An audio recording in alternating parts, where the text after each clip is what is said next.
Um, all right. Testing. Is the stream on? I put Streamlabs on performance mode, so I don't know how this looks like in the end. I guess I'll find out once I look at the actual stream here. So far, We cannot say that on the stream. what? I don't know what you're talking about, but anyway, I believe we Look are. good to me. I believe everything looks fine on my end. In that case, hello everybody. Welcome back to Dark Souls 2: Dirge of Drangleic. We thought we weren't gonna be able to play today, but we are actually, and it might be a bit of a shorter session than usual, but we are going to still try to get through, at the very least this segment. As always, shout outs to the respective people such as Sound Phenomenon for providing some of the background music for the campaign, and shout outs to Larian for providing the combat music. Shout out to my dear players who are all gathered here today, to see where we take the story today. As usual, just a quick recap of where we are at the moment. I'm still granting the DM's inspiration to everybody. So smoke him if you got him. If you had one already, then, top shit. Should have used that last session. And,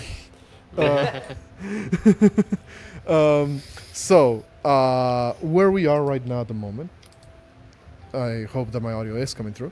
Where we are right now at the moment is that last session, the party found themselves traveling through the road north of the town of Majula. After around a day or so of travel, coming across an individual in the road named Benhart of Hugo, who, seemed to be some form of wandering warrior of sorts, claiming to have already been in a number of nations prior to arriving to Drangleic, and carried with him a strange, rather unique-looking cyan crystalline greatsword of sorts that C claims to be some form of like family legacy legendary weapon that he now wields and carries with him all everywhere. He engaged in conversation with the party for a little bit, just basically explaining who he was and asking the party who they were and where they were going. And all the pleasantries were exchanged before an ambush happened. A group of grotesques, this semi-humanoid individuals that look heavily mutated by some form of force, approached with hostile intent to the party. And next to them were a group of basilisks, this amphibian, reptilian-esque sort of like creatures that, have this fake yellow bulbous eye-like protrusions that come out of the top of their head that aren't actually their eyes.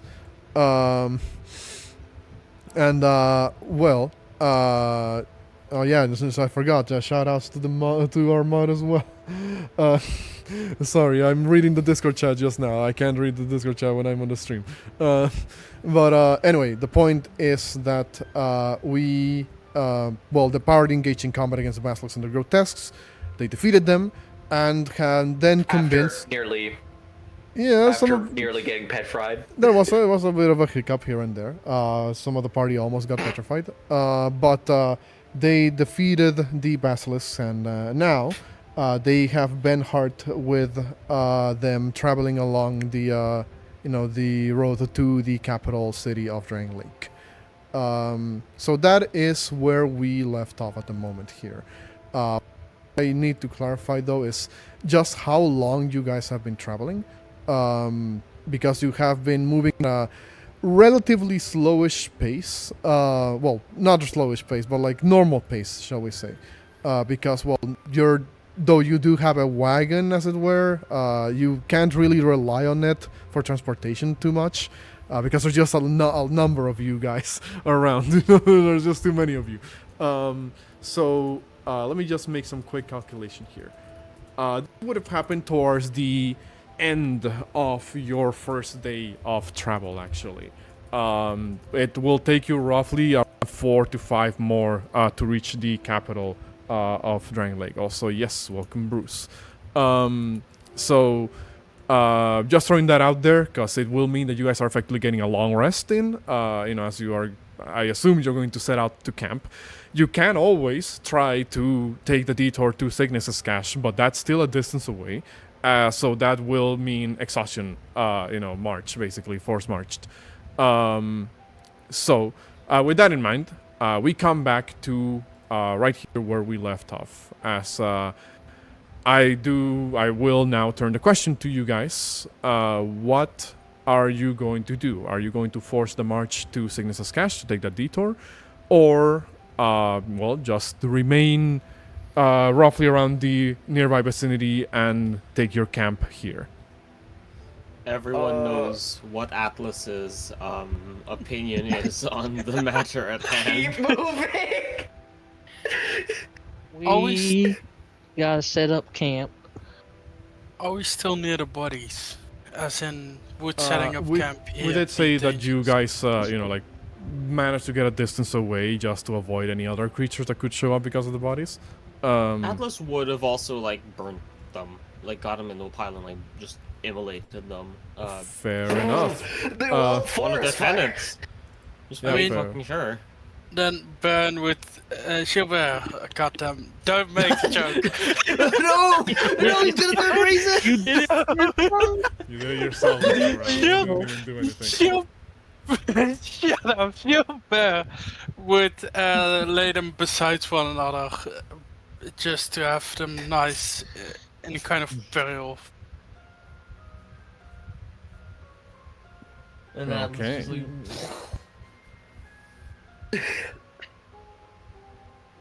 You begin to incinerate the bodies once they're all kind of nearby in a mass grave, I guess you could say. I will say pile. a pile, a grave pile, so to speak. A grave mind. Anyway, the No. Hate it. the smell is horrible. For first of all, it's those grotesques, as we established during the encounter, they are effectively filled with horrible bile. So the burning them basically just it consumes that, as it were, and just makes a horrible smell that permeates the area. So even more incentive to kind of just leave, and get us further away from that place as you can as possible. Once the burning of the bodies is done, I imagine you will get ready to set up camp unless somebody says something.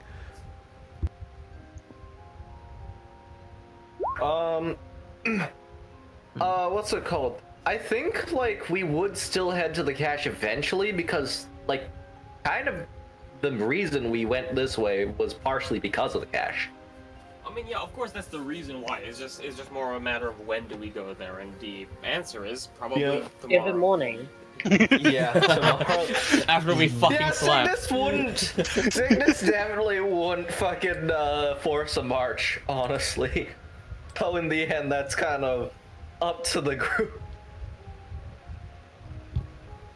Valencia will throw a fit if you try to make her force march. Despite the fact that she's sitting on a horse. She's not gonna.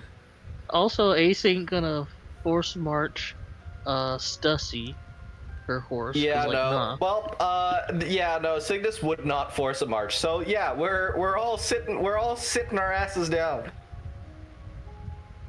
Except Atlas, who's just pacing around. Mm-hmm. Your impatience is noted by Benhart Atlas, as he, by this point, he has already kind of begun to set down his bedroll, off to the side of the road, and he will say, "A bit of an idle hands type of person, aren't you?" Hold on, let me just double check my mic. Your voice, man. Because I don't. Yeah, it's because it's not. Give me a second. Okay, hello? Yep. Yes. Yeah, okay. So Atlas will just kind of say, While perhaps it is of everyone else's proclivity to slack off when the world is in impending danger, I am of the mind of a well-disciplined unit must not need to rest until the job is done.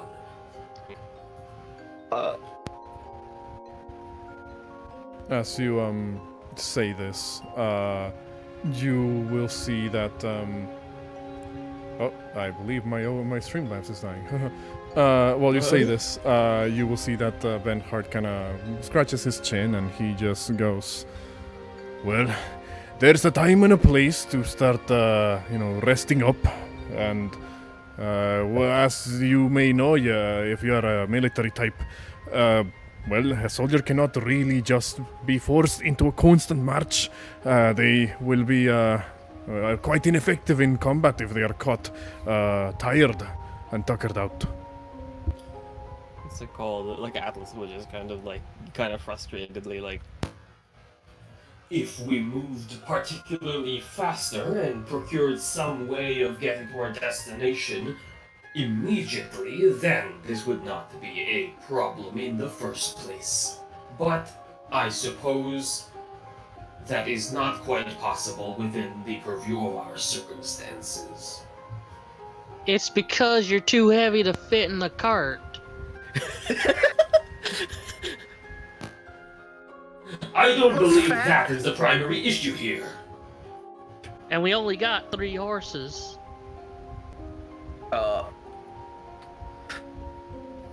How's the weather? Like, genuinely, how's the weather?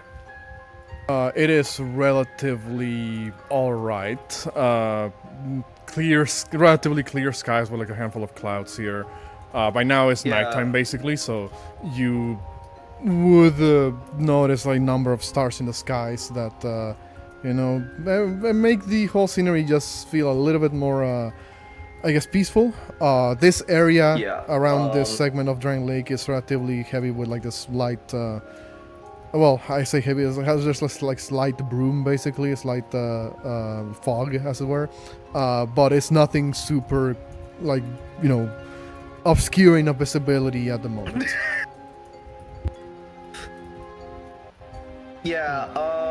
Since the weather's quite nice, Signis is gonna look for a tree that has like a particularly strong branch that could probably support his weight, and is just going to fucking sleep up there. I am not beating the bird allegations. Okay. No. you can't say that in front of Rock, dude. Nah. I'm not. Can't say what in front of me. Nathan said like Signis is not beating the bird allegations. I'm just like, man, dude, you can't say that in front of Rock. That's a microaggression.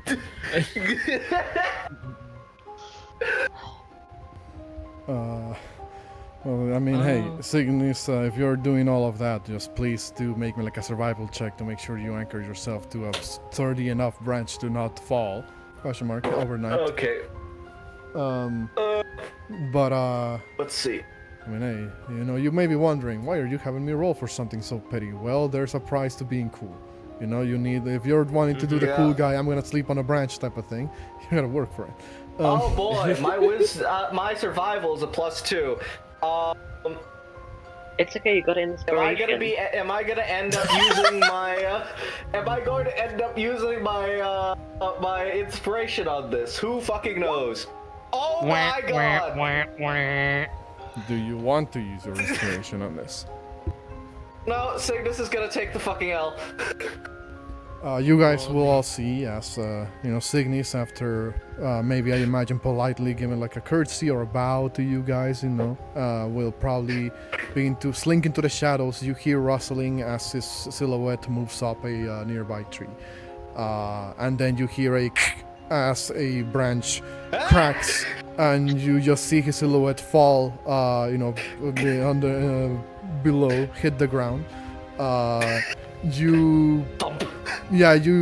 will say you weren't like particularly high enough during that, so you would just take like what? Well, man, 6 points of damage. Jesus Christ! You'll just 6 points of damage.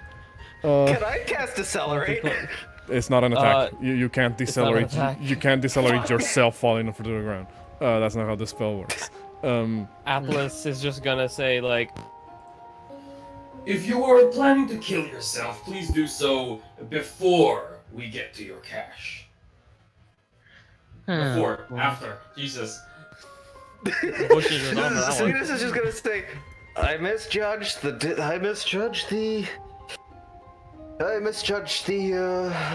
tensile strength of that branch. I think I'll just sleep on the ground. Cersei turns to look at you, Valencia, and will say, every day that passes, I question the true abilities of your companions, Lady Valencia. I wonder if the feats of bravery we've seen them perform were flukes all along. Signis is just gonna fucking huck a card.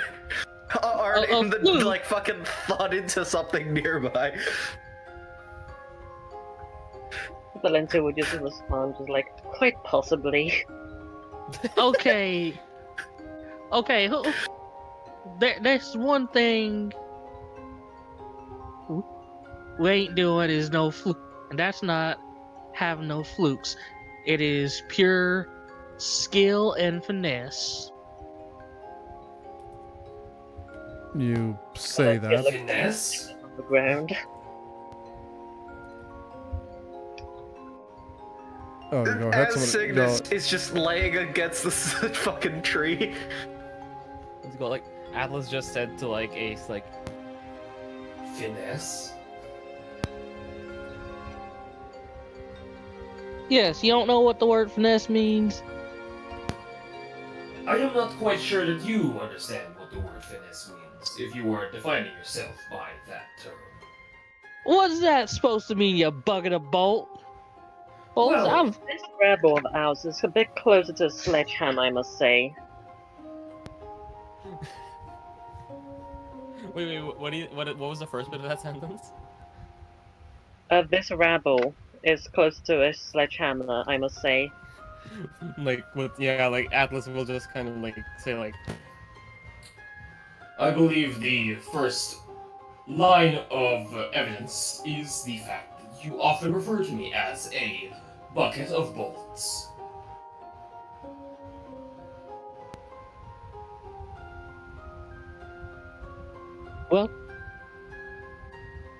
Well, that's true. However, yours truly is just as graceful as they come, and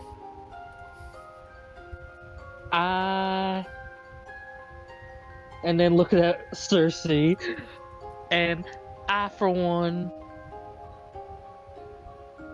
will not be besmirched by so-called flukes to my own prowess. Thank you very much. If we are to waste some time resting for an inordinate amount of time, then I suppose we also have time for you to prove it. Do something acrobatic. Do something acrobatic,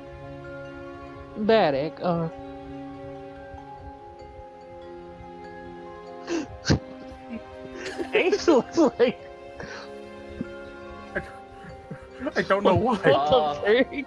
I don't know why, but if you do decide to do it, Signis is gonna give you a bardic inspiration. I don't know why, but now I just have just the simplest edit in my head of just Atlas's fucking face, Token's face, slapped over Bender in the future where he just goes do a flip. that's essentially what Atlas is saying in their own way. Like, friggin' Ace, y'all want Ace to do like do something acrobatic? Friggin' oh! You have bardic inspiration. Use it. I feel like we see her like just like kind of like dart, her eyes like darting around, trying to be like, what do I do here? Actually, could I make a sleight of could I make a sleight of hand check to friggin' Revolver Ocelot juggle Lady Luck? And friggin' I mean, Like, sure.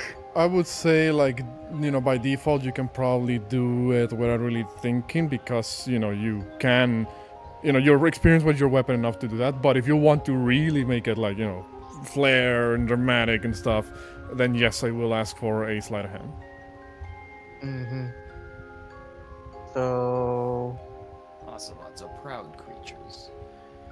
freaking heck. Also, y'all, we're running into some technical issues on my end that probably don't show on the stream. But Streamlabs is now stuck, but it's still streaming, so that's.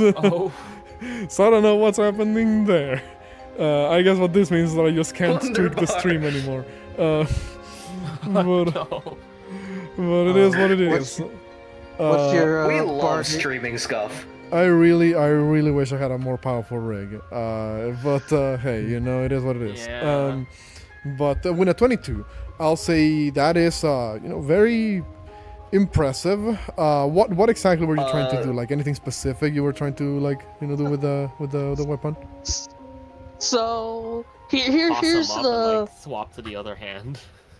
so here's the shenaniganry. So at first she kind of goes with classic gun spin, then kind of juggles them between hands, and then she kind of juggles the little pocket revolver that she dueled Valencia with and Lady Luck. As she does, she pockets Thank you, pockets Jericho. the other one, and yes, Thank you, legit, Jericho. legit that, and then ends off friggin' throwing a coin in the air and bow bow bow bow bow. Basically, like 6 perfect ricochets with the coin just having this scorch mark in the center. There. That acrobatic enough for you? Huh. Bring that into a fight next time.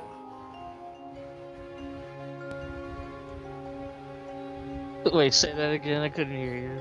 Atlas Bring that basically to a said, fight next time. Bring that into a fight next time.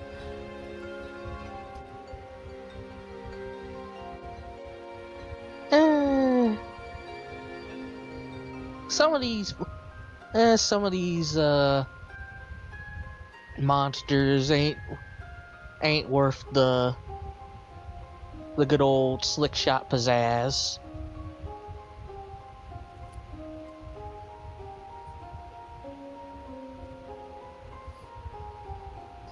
You will see as Vangurad. what is oh, a- go ahead. Sorry. Yep. I was just gonna ask, like, Katia, like, what would Valencia's reaction be to the fucking Revolver Ocelot performance? She probably hasn't ever particularly seen anything like this before, so she just does a clap at the end.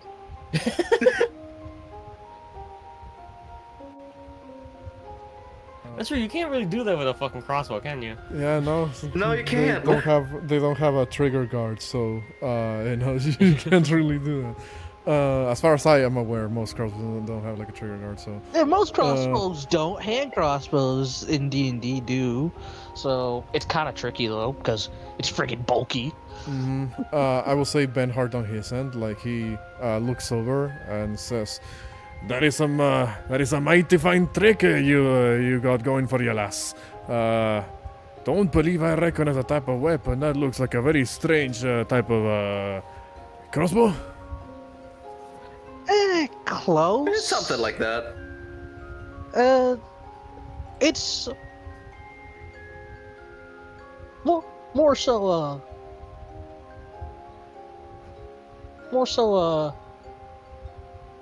a weapon that's also in here.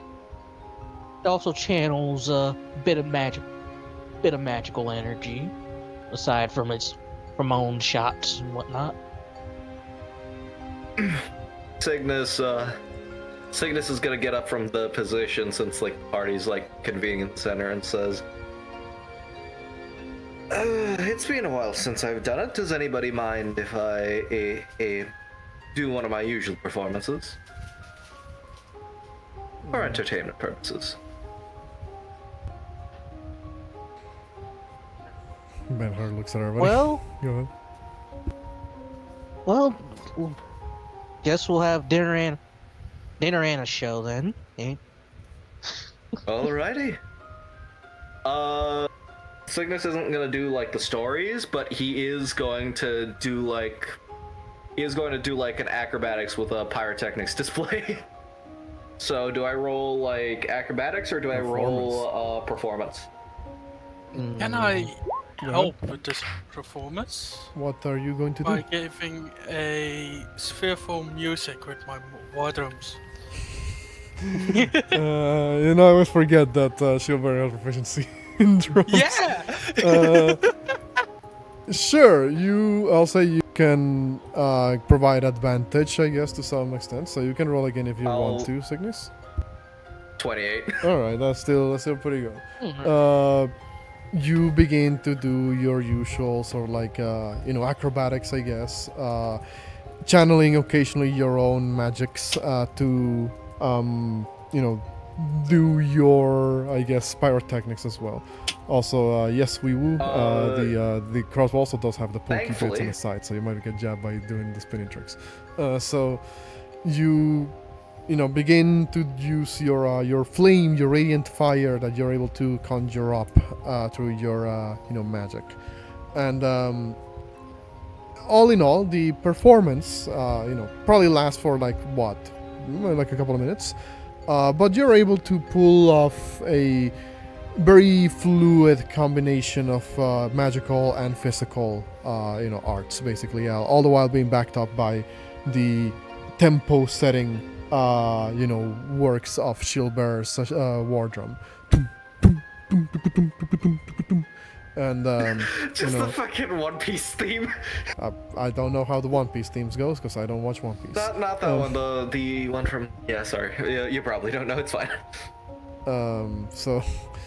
I'll say, all in all, it's a very well-made performance. You get a couple of approving looks from Benhard, Cersei, Gwenalt, and Fern. Also, welcome here, Alana. And you all, yes, I will say that at that point, that Bernhard just kind of says, So hold on. If I'm getting this correctly, you seem to be quite adept at fighting in very skirmishing hit and run tactics. But you're also a performer? I believe so, yes. I would say I'm a performer first, and that second. Though, that's up to... That is up to, what people... That's, what's the word? That's up to a matter of perspective.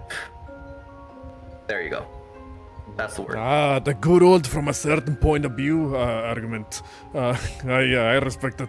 Benhard says. Speaking of, I do have a question. By all means. Is it directed at me? You mentioned that you were in Seldora. I wonder Roughly why. when was this? I passed by Seldora. I would rather not take that particular route because it's the arid air. I already had my feel of it back in Jugo. I would rather avoid such a location. It's it's not exactly a desertic place as you would call it, but very mountainous. Lots of dust gets kicked up from this nearby mountain range. So I wasn't there for long, but from what I could tell, it was all right. It is clearly a mining town first and foremost, and so I noticed that there was a lot of people moving around the borders, shall we say, of the town. Were very well guarded by the local, what I'm imagining is the Drangleic military. But other than that, I couldn't get a good glimpse of it. Why do you ask? No reason. Just interested, is all. Like, you definitely can't tell because of the mask. As what his expression is. So he just like sort of just goes, I was just interested. That's all. I mean, to I shall. She will speak up actually, and she'll just state outright of, we're planning on going to Sodora eventually. I see. Any particular reason why? I wish to speak with the Duke. Well, I do not know how this Duke is, but I can imagine that handling a mining town such as that one may need someone with a great organization skills. He kind of just scratches his chin a little bit, and he turns back to you, Valencia, and he will say, may I ask as to for what reason you require, an audience with this man? If you are aiming for that, of course. That, unfortunately, is a private matter. I see. Speaking of private matters, he turns to look at Signis, and he says, you often wear the mask when talking to people, lad. Yes. Well, that makes you the, kind of begins with count up.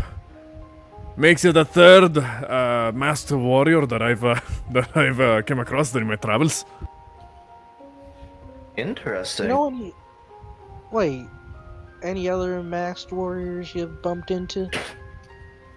Well, one of them was a bit of a reticent lady knight, shall we say, from the land of, I believe, Mira.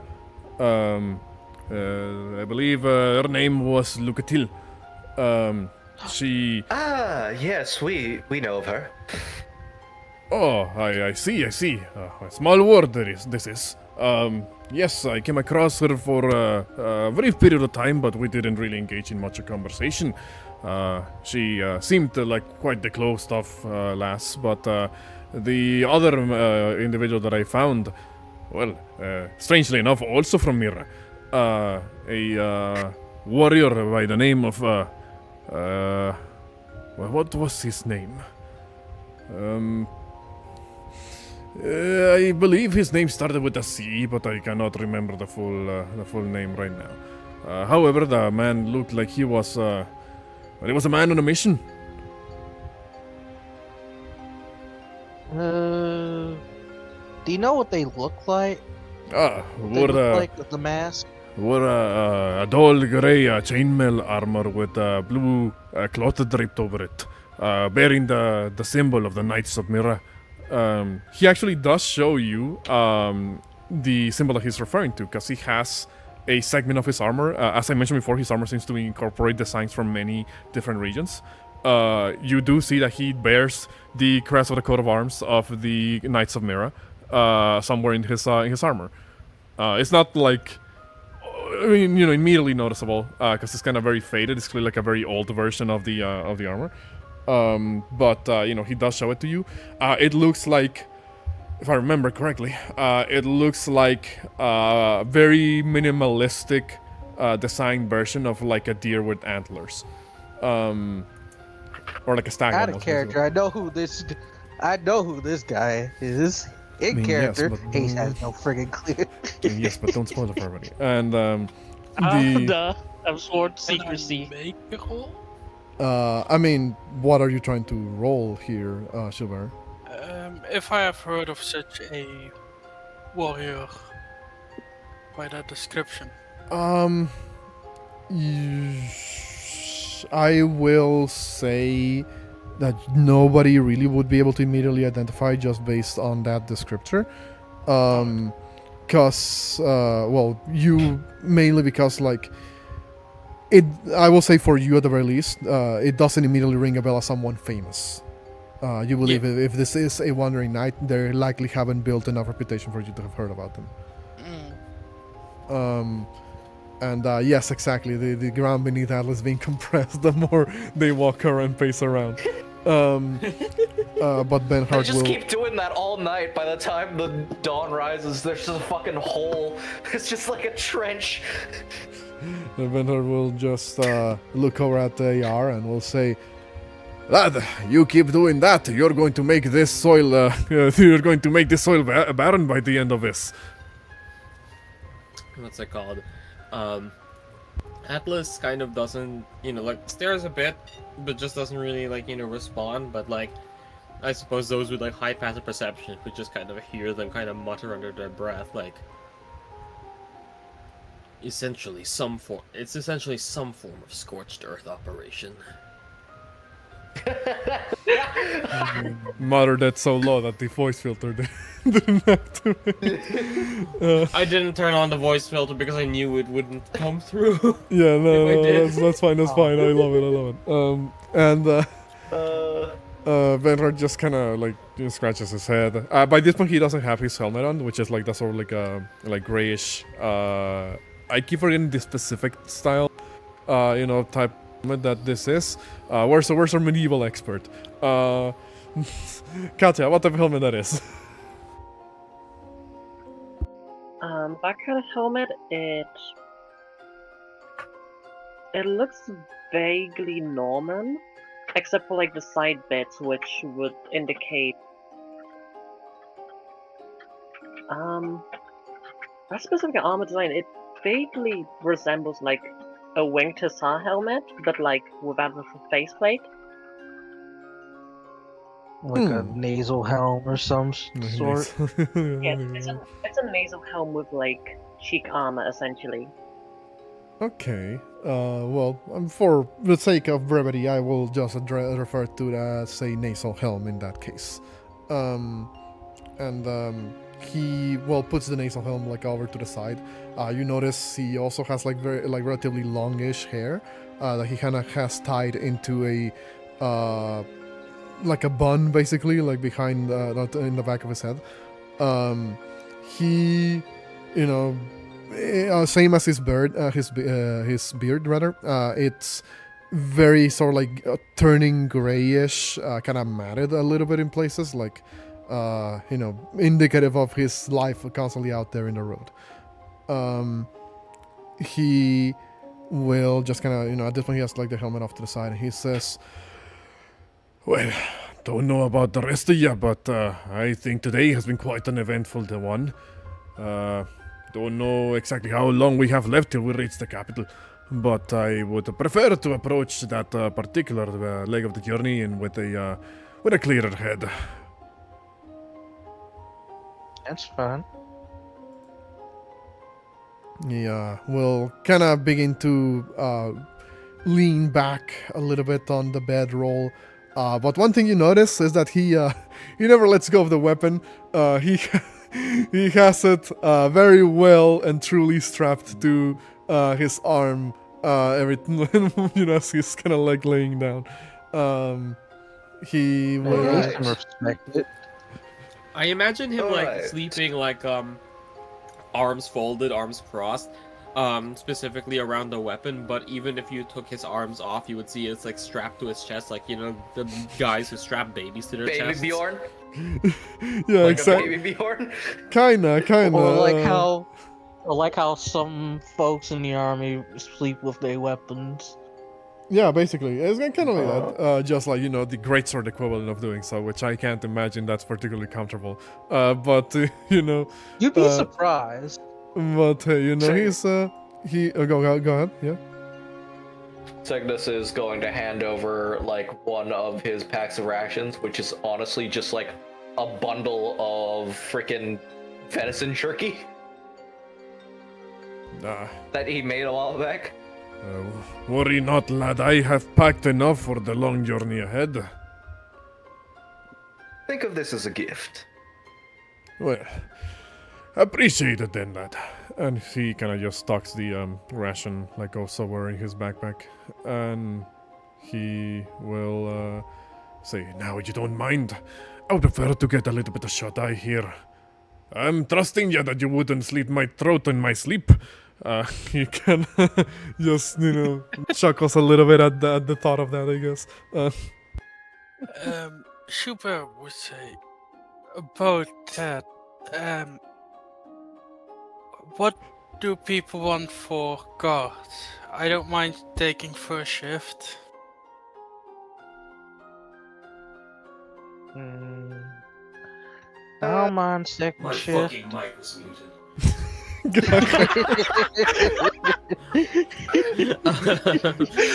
Go ahead, yeah. Atlas was just gonna say like, As per normal, I am perfectly willing to take the first 4 hours off of your hands. As previously stated, I do not require as much sleep as the rest of you.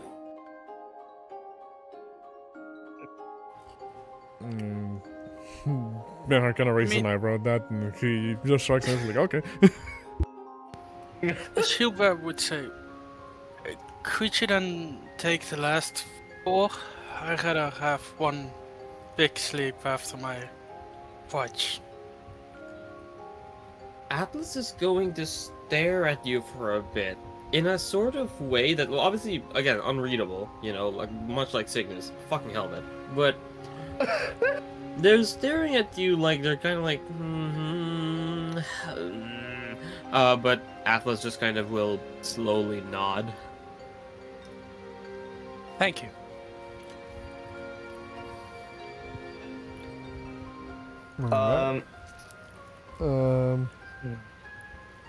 Instead of his previous risky maneuver. What are you gonna do? Instead of his previous risky maneuver, Signis is going to just lie against the side of a tree this time, like tip Good the choice. hat over the top of his head, and then just try and fall asleep. One thing that I forgot to mention this time around is that so order is SB, Ace, AR, AR. That seems about right. So one thing I forgot to mention is that Gwen also did cook up a healthy meal for everybody using whatever ingredients he had remembered to pack up, on the wagon. He even had the decency of Fern had the decency of having some animal feed at the ready for the horses. All the while, they both wouldn't say much unless they're directly addressed. But Gwenald would have probably made like a very simplistic, type of meal for everybody, like a quick stew, probably, for everybody. And every time he passes a bowl, he's just like, Here, eat up. and he after that just kind of focuses on cleaning all the cooking implements. He does, I however, imagine like Gwenold, yeah. I imagine Gwenold kind of like going up to Benhart with like the bowl and being like, "Oh, here you go. Shit. Do you have like any dietary requirements or something?" Benhart will say, Lad, I have would you believe me if I told you that I have eaten some of the some acidic giant spider before? Giant ant, my bad. Acidic giant ant before from Yugo. It, when prepared correctly, it is considered a delicacy. So I have no particular qualms with anything. I have a feeling that giant ant is going to set something off. they have already mentioned the the acidic giant ants before from Yugo. I know. You've seen. But I'm talking about Atlas's hate for bugs. I mean, I don't know. Does it? Question mark. Like when Yugo, when Benhart friends mentions them again. AR. I mean, no, because Atlas has already fought a giant ant, has seen a giant ant, and has logged it as not the swarm. So, they know exactly what he's talking about, so. All right. Fair enough. in that case, I will say one thing that I will add onto the going out, kind of going around, giving around the meals. Looks back at some point, like when he's passing over Valencia's meal. Looks at you, Valencia, and he'll say, make sure to start taking notes. We might be cooking up something cool in the next coming days before we get to the capital.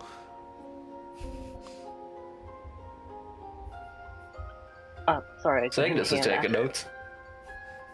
Oh, what were you saying? What were you saying, Valencia? Go ahead. I didn't hear that. Oh, going out with basically telling Valencia like, hey, make sure to take notes about the meals we do throughout the week, because maybe I may be planning to do something good before we get to the capital. Okay, then Valenzo would just nod along to that. And he nods back, and eventually, throughout the rest of the course of the night, you all enjoy your particular meal, and will say that during the watches here, which are Shieldbearer, Ace, and AR pulling double duty,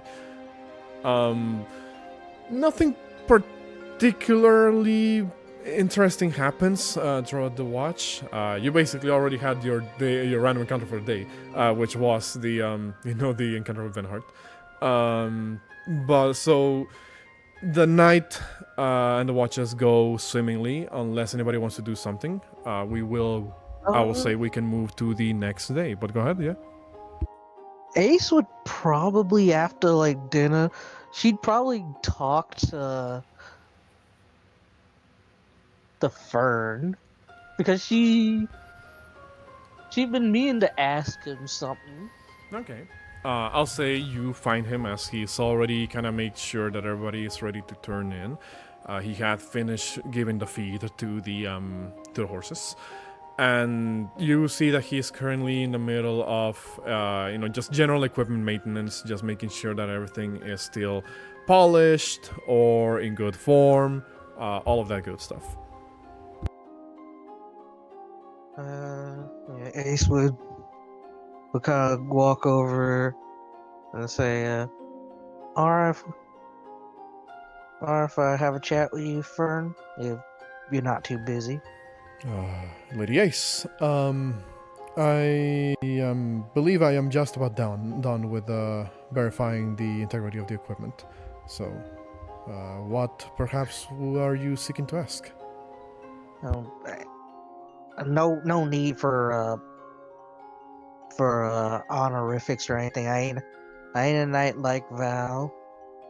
So, and I'd mean to ask you this. Back in Fort Cardinal, when we had the big getting to know each other a bit before everything went sideways. You mentioned you kind of understood being in difficult spots before. Now, not my place to pry into personal story if you don't want to. He puts down like this sort of like shoulder pauldron that he was just polishing, and he looks over back at you and says, well, I believe there isn't much of a complicated narrative to that. I am a Corvian, and Corvians are particularly common around, even among beast folks in Drangleic. Not only that, but it appears that our kind carries particular omens, shall we say, or implications of such. Something that has to do with some form of ancient deity whose name has long been forgotten. At any rate, my origins aren't particularly blessed, if you want to put it one way. which is why, when the opportunity arose and I was taken in by Lady Valencia's family to be her squire, I am ever so grateful of being granted that opportunity.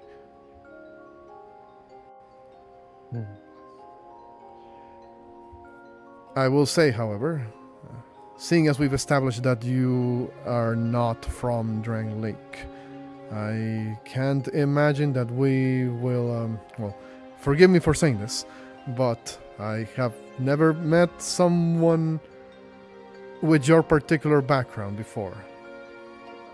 Ace. You can tell it kind of struggles to not use honorifics when referring to people.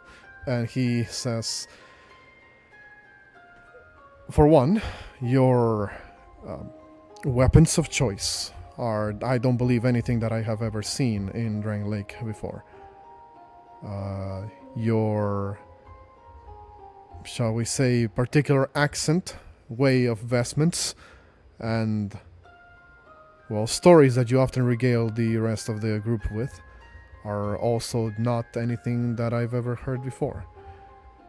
I can only imagine how much of a fish out of water, it looks at the fire hair, you may be in this situation.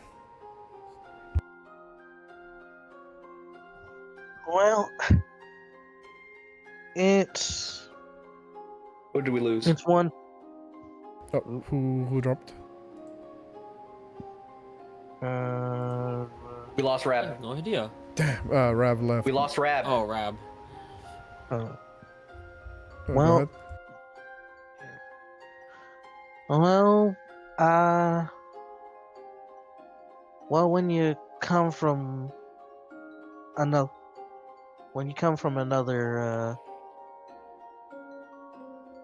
another world in and of itself, it's a bit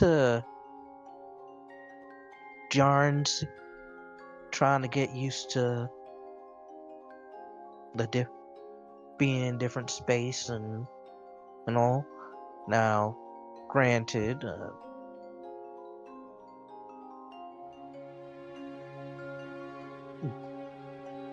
I know it's probably, well, a bit shocking, well, seeing somebody of my, elemental lineage, around these parts, like half them kids back in Fort Cardinal.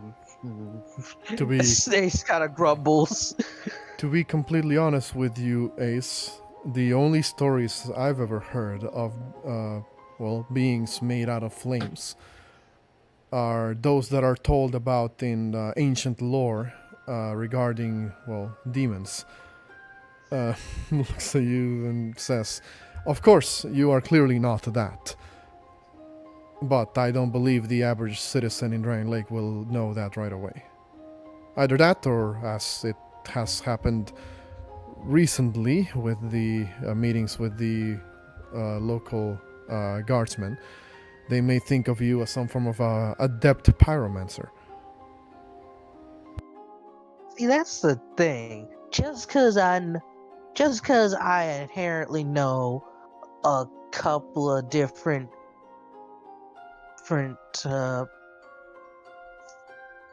fire-related spells don't automatically make me a pyromancer. Sir, that's like assuming I don't know, like all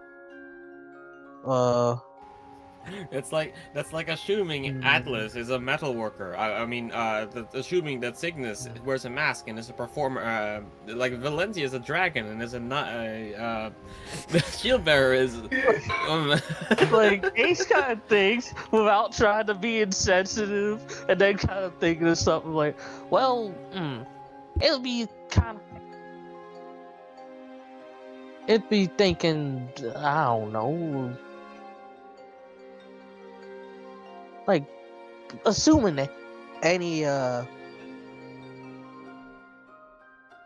beast folk who's bird related all would probably fly, or what have you. I don't know. He looks down at his arms when you say that, and he looks back at you and says, "I can understand that all too well." He then thinks for a second and says, "Well, you do have to understand, only a pyromancer who has enough control over fire, at least as perceived by the society, would have enough control over it to wreath their body in it without suffering any particular harm. So, that is an assumption that I believe you're going to have to bear with for the foreseeable future, Ace." Yeah. Well, I guess so. And also, I have been thinking about making something for Val. I know she doesn't like to admit it, but especially with her you know what. I thought about making a particular implement that, well, can help her get around a bit while she's dismounted, and also it's not no, and also keeping her armed. Don't really have her measurements and all, which you probably know, given you've been working on her armor for who knows how long. I have, though it is Cersei who helps me procure those said measurements. I've been thinking about making something like this, and Ace kind of pulls out from her journal what looks like an old scrap piece of paper of a veteran's cane, basically magic cane sword. Just tap it and the cane becomes a sword, and vice versa. Looks at the thing and will say, "It does seem like quite an intriguing design. You have not told Lady Valencia about this, have you?" You already know. The moment I say something, Rafal went around it, she will deny and say, "Oh, I don't need any of your doohickeys. I'm fine as it is," and then continue to limp on like nothing. I'm afraid I may understand why Lady Valencia might respond in such a way. Granting her this gift in the form of a cane weaponry, slander isn't true. Granted her this gift in the way of the cane weaponry, and framing it as if her injury is a detriment, a liability, if you would. Well, of course she will feel particularly slighted by that implication. Which is why I was figuring make it kind of gusty it up a little bit. No, nobles from my neck of the woods, they sometimes walk around with little fancy canes and whatnot to make themselves look important. You have the greatest example in Signis. And not a noble. Fern will kind of pick up on what you're trying to say and say, "I see. So you wish to, instead of presenting this as a mobility aid, more of a accessory?" Exactly.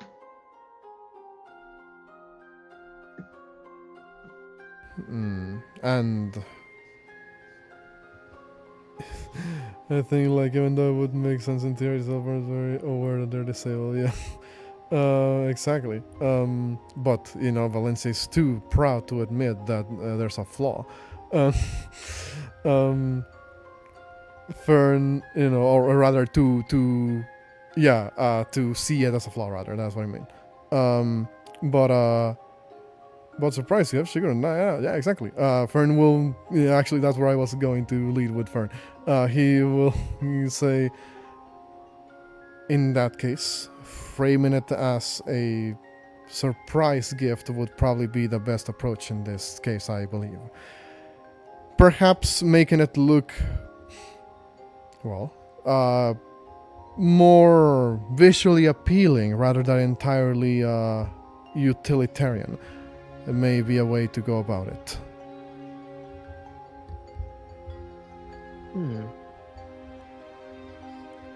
Not As a bad you- idea. As you have seen, I am quite good at maintaining something to look good, something to look in good condition.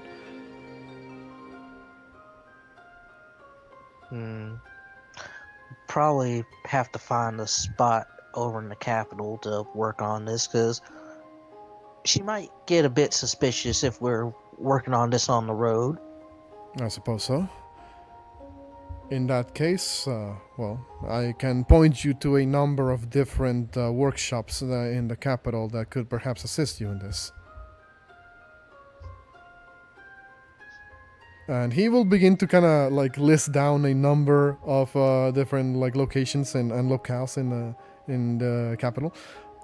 Basically, just telling you, hey, this one's good if you want to make it. You know, because they work with silver. This one's good because they work with steel. And you know, kind of like giving you like a number of different examples. Like he has done his homework on this. Alrighty.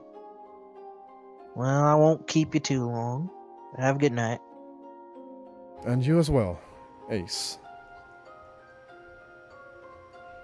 From the side, Cersei has been listening on part of this conversation for a bit, but decides to stay quiet. Oh my goodness, for once Cersei's not actively trying to become another pet member of the party over that isn't in Valencia. Well, mainly because she respects Fern enough to handle the situation. I want to point out, Cersei only trusts the select inner circle. This is Valencia, Gwenalt, and Fern. So with that in mind, I will say Atlas as well to a certain degree, because Valencia seems to trust Atlas, and by proxy, Cersei trusts Atlas. Yeah. So, in that case, unless anybody wants to say or do anything else. What's it called? I guess,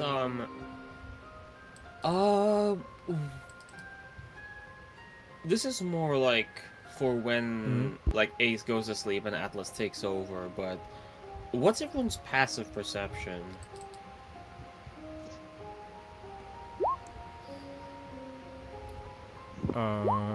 Ben Hart's is he's asleep. And I don't like I believe- imagine, like if you're asleep, your passive perception would be like -5 or something. I imagine, Something like right? that. Also, Yeah. just to clarify this for those who are still watching in the audience, one of our players dropped. That was Rav, who plays Rock. His internet died, but he said that we should carry on without him. So, just to point that out. At any rate, Yeah. continue with what you were doing, Atlas. So I'm just gonna roll this. 7, 13, 14, 13, 12. Defender wins. So I guess, yeah, like at some point, like maybe like Signis, perhaps, like kind of like. I imagine Signis at this point is in like fucking REM sleep though. Like he's probably like, because this is like 4 hours in, so he's probably like actually pretty fast asleep. But there would be kind of like a movement, like a shuffling, and a kind of like the sound of like steam exhaust coming off of like a machine as like pistons move, as I guess just. Here's the thing. Signis sleeps very light. He's from Yarnum. I mean, but I guess the important factor here is that was he on watch when this was happening? If the answer is no, then he's Unfortunately likely, not, so he then- would be fucking dead. Yes, if the Yeah, answer he is would no, just then be he's like resting. out of it. Yeah. Yeah. Like, there is just like, you know, that sort of like hiss of, you know, like panels kind of like shifting as the suit itself like hunkers down against like a tree. But that's all I'll describe for this night.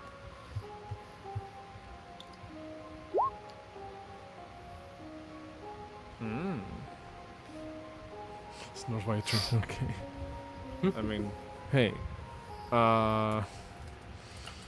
In that case, well, would you do something during this time, Atlas? I ask. What I'm going to do is I'll just do like a little thing, which is I want to just gaze at the stars. Try to like I'm obviously at this point Atlas has completely accepted the fact that, you know, they're in a completely different galaxy. They're not going to be able to track their way home through constellations. But they do kind of want to start, like, I guess, obviously they don't know anything about the mythology of, like, the constellations of this world, but they kind of do want to just look at, like, star clusters if they can notice anything. Or just anything interesting about, like, the night sky while they have this quiet moment. Okay. I mean, are you proficient with, say, oh no, you're proficient in cartography, actually. Now that I remember. I am proficient Yes. in, what's it called? Yeah, like, cartographer supplies, yeah. Okay. I won't have you roll for this, but I will say because of your knowledge on just, you know, general navigation and memory and, you know, all of that stuff, you begin to, you believe, to pick up on something that's kind of important, you believe. The fact that there aren't a lot of other, of noticeable, I guess, like star clusters. It almost feels like the, as it were, like the galaxy, as it were, outside of this world is smaller by comparison. I mean, like, you see stars, you see a lot of them, but you just don't see, like, you know, clump, like, constellations, basically. Or, like, clusters of constellations.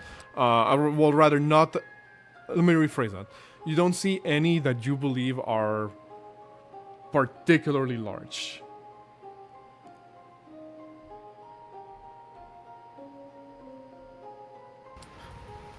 Okay, yeah, and like when you say like no constellations, I suppose that could mean that like none of the stars are particularly connected to one another. They're just kind of, they all just like exist in their own way. They're not, it's not like there's like some sort of you know, coincidental or intelligent design to their distribution. There's just, it's almost like they're randomly scattered. It almost seems that way, yes. I mean, like I said, you do pick up on like a handful that you believe are like more, you know, noticeable, like constellations. Yeah. But for the most part, everything seems too chaotic.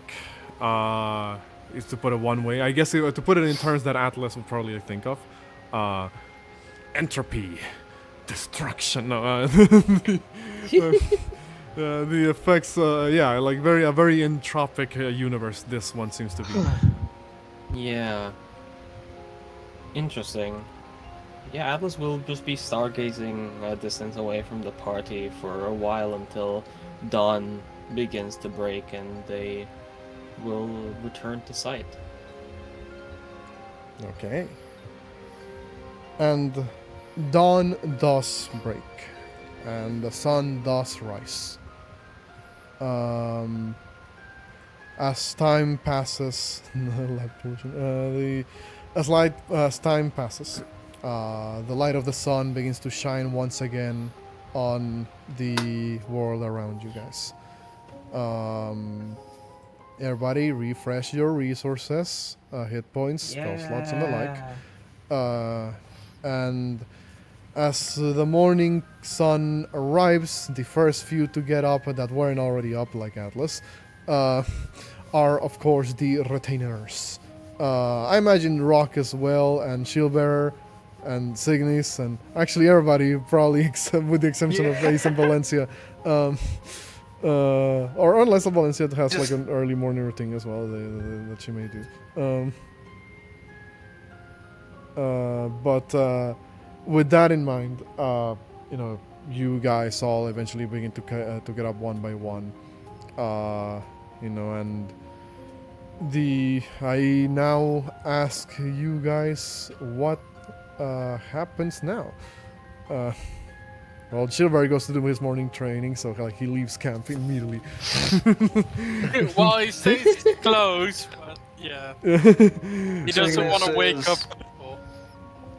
Signis would likely just get up and like look around the campsite area, check for like tracks and such, just to make sure that they don't get ambushed, because clearly this area is definitely filled with things that want to ambush us.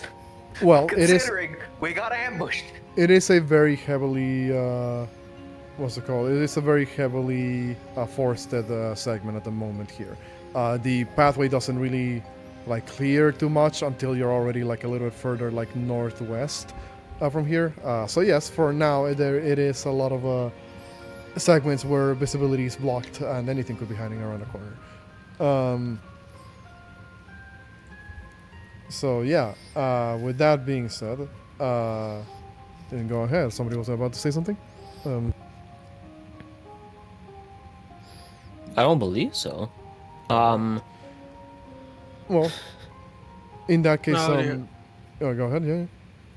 The only question I have is, can I roll for the language training while we're on the road?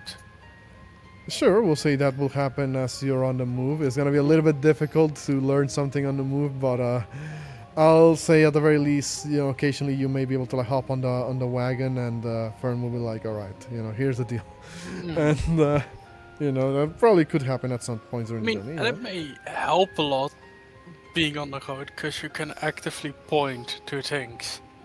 That is called this. That is called this. It's gonna feel like Dora the Explorer here. Can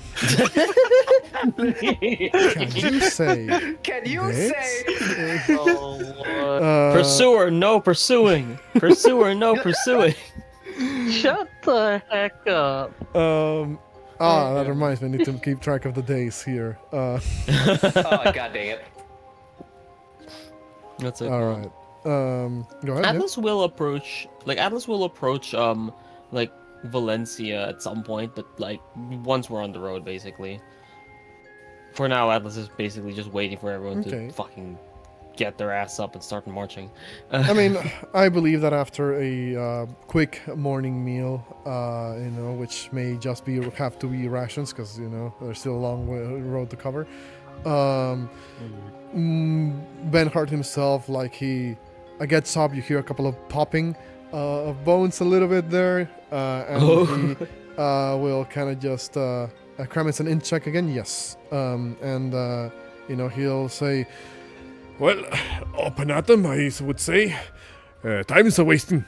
As he will begin, to move with you guys once everybody's ready to go. Signis no swiping, basically.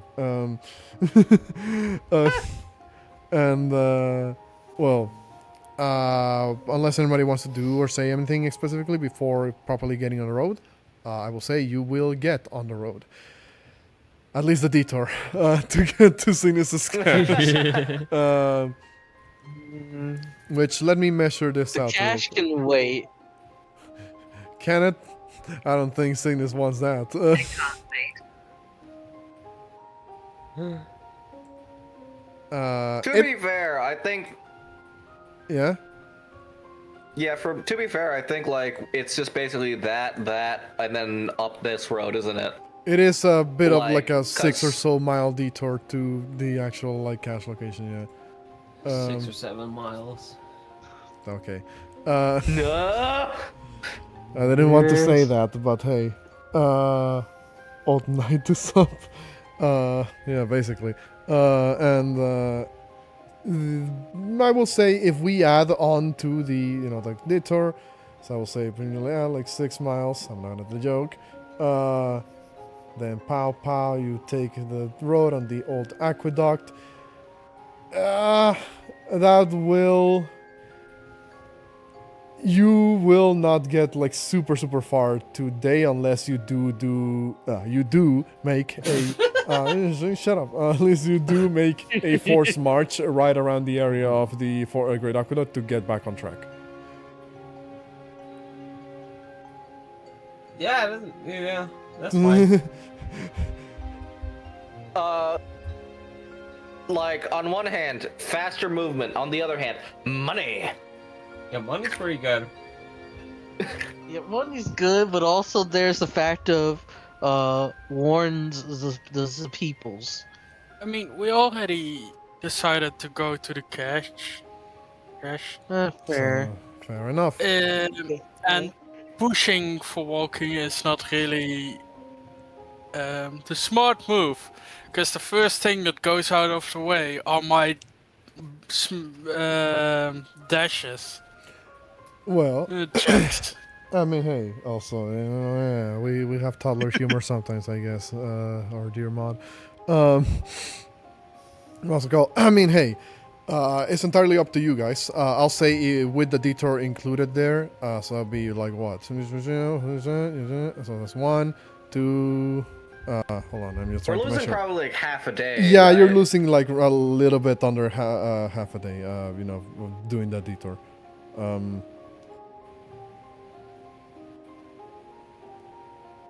Alrighty. It's worth it.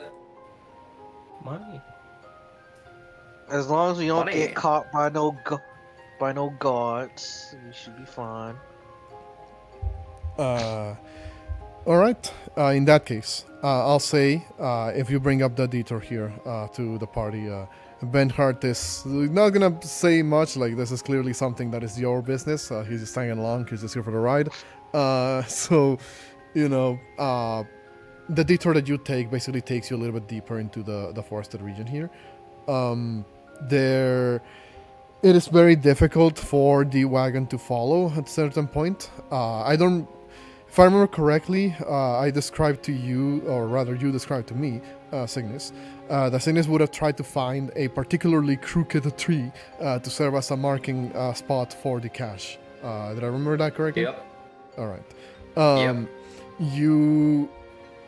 I still will need a survival check, because you know it's literally a tree in the woods.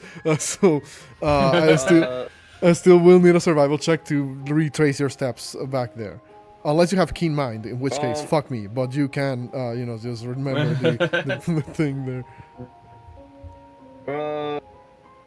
Really shit survival. So Well, I'll give you this. It's either survival or a history. history, I can do better. Slightly. Alright. So roll me history to retrace your steps back. That's an 18. In that case, Signis, you do remember the way back to your own cache. It takes a bit of you know, rough movement, I would say, because again you're moving in like you know, uneven, like natural terrain. But eventually you are able to make it to your this very gnarled looking sort of like arched tree that you know, it's kind of located on top of this slight elevation in the middle of you know, of a couple of other like trees around. Marked, I imagine, by a form of a sign, maybe like written in thieves' cant, perhaps, you know, to remind you that this is the No, one. he just put the fucking hunter's mark on it. That's not how hunter's mark works. Oh, you mean the hunter's mark, like the okay, the mark of the hunter, the Yarno's hunter's mark. Yeah, okay. Sure. In that case, like that's sort of like upside down, like semi-trident. Valencia, sorry, what's it called? What's her name? Katya's headphones died. Uh-oh. Damn. Also, come on. I mean, would you have wanted to say something to Valencia while you were going for the money? I'm more so like because Signis is about to address the entire party. And I'm also like thinking that Valencia would probably have something to say, considering like this is like something that was like one of her draws towards Signis, plus a few other things as well, plus the current beef. Okay, I mean, well, I guess what we can say is that while you are trying to, would you try to address the party before or after you done dig up the thing? No, he would probably address him before and say, yep, buried it here. To kind of further describe roughly how, what you guys are looking at, besides the tree being like generally gnarled and arced and dead, do you notice that a lot of the ground around it has kind of been like pulled or pushed up rather by the roots of this tree, giving like effectively creating like its own sort of like natural alcoves basically of like loose dirt. You will see that Ben Hart, he's kind of like staying back a little bit. He just kind of says, Hey, me thinks you could have probably picked a better place to hide your things, lad. This looks, like we're quite deep into the tree line. Couldn't have anybody finding this. Looks, shrugs, and he just kind of seems to stand at the ready just in case anything may happen. Does anybody else say or do anything?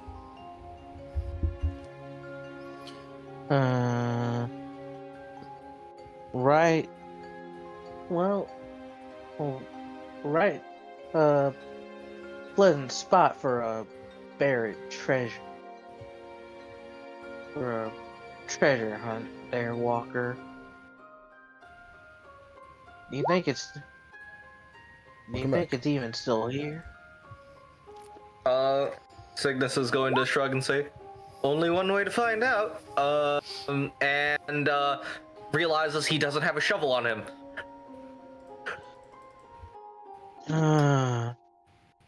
You walk all this. See, this is why.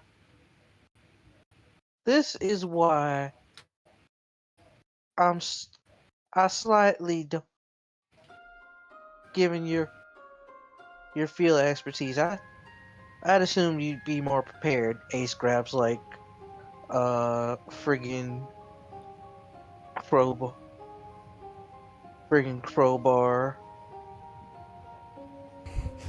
I'll say in between. Actually, when Signis says that, Gilbert pulls out a shovel, and it's like, I got one for you.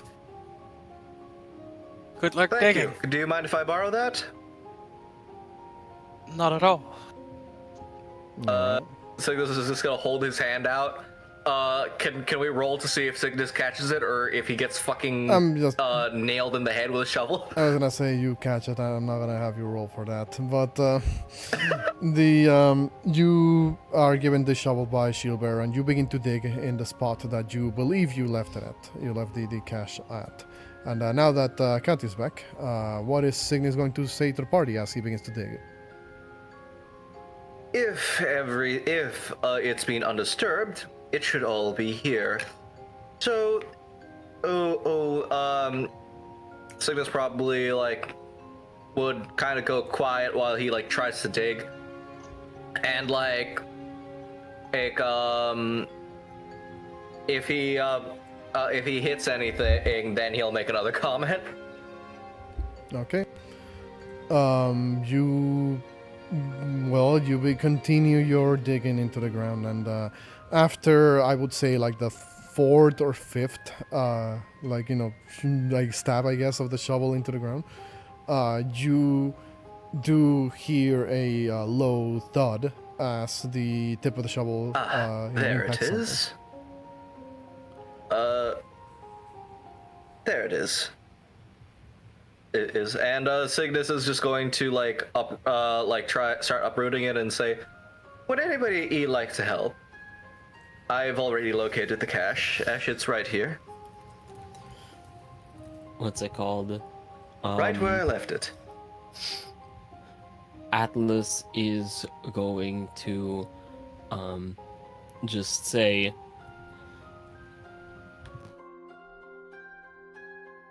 A true knight's worth is built upon the back of hard work.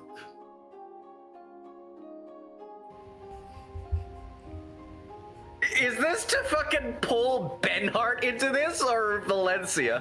no, they're just standing there and saying, do it your fucking self. Yeah, Schubert would say, I already handed you the shovel, did I not? Yeah, Signis is gonna keep digging. Not that this is my place to comment, but you know the saying, you know how the saying goes, don't travel with more than you can carry. If you, bury something there, and you can't carry it out yourself, then I don't, I'm not going to say anything, but lad, that is rather not recommended, I would say. And as you begin to pull on the cash, I guess it's like a coffer basically that you're trying to like pull from the ground. Yep.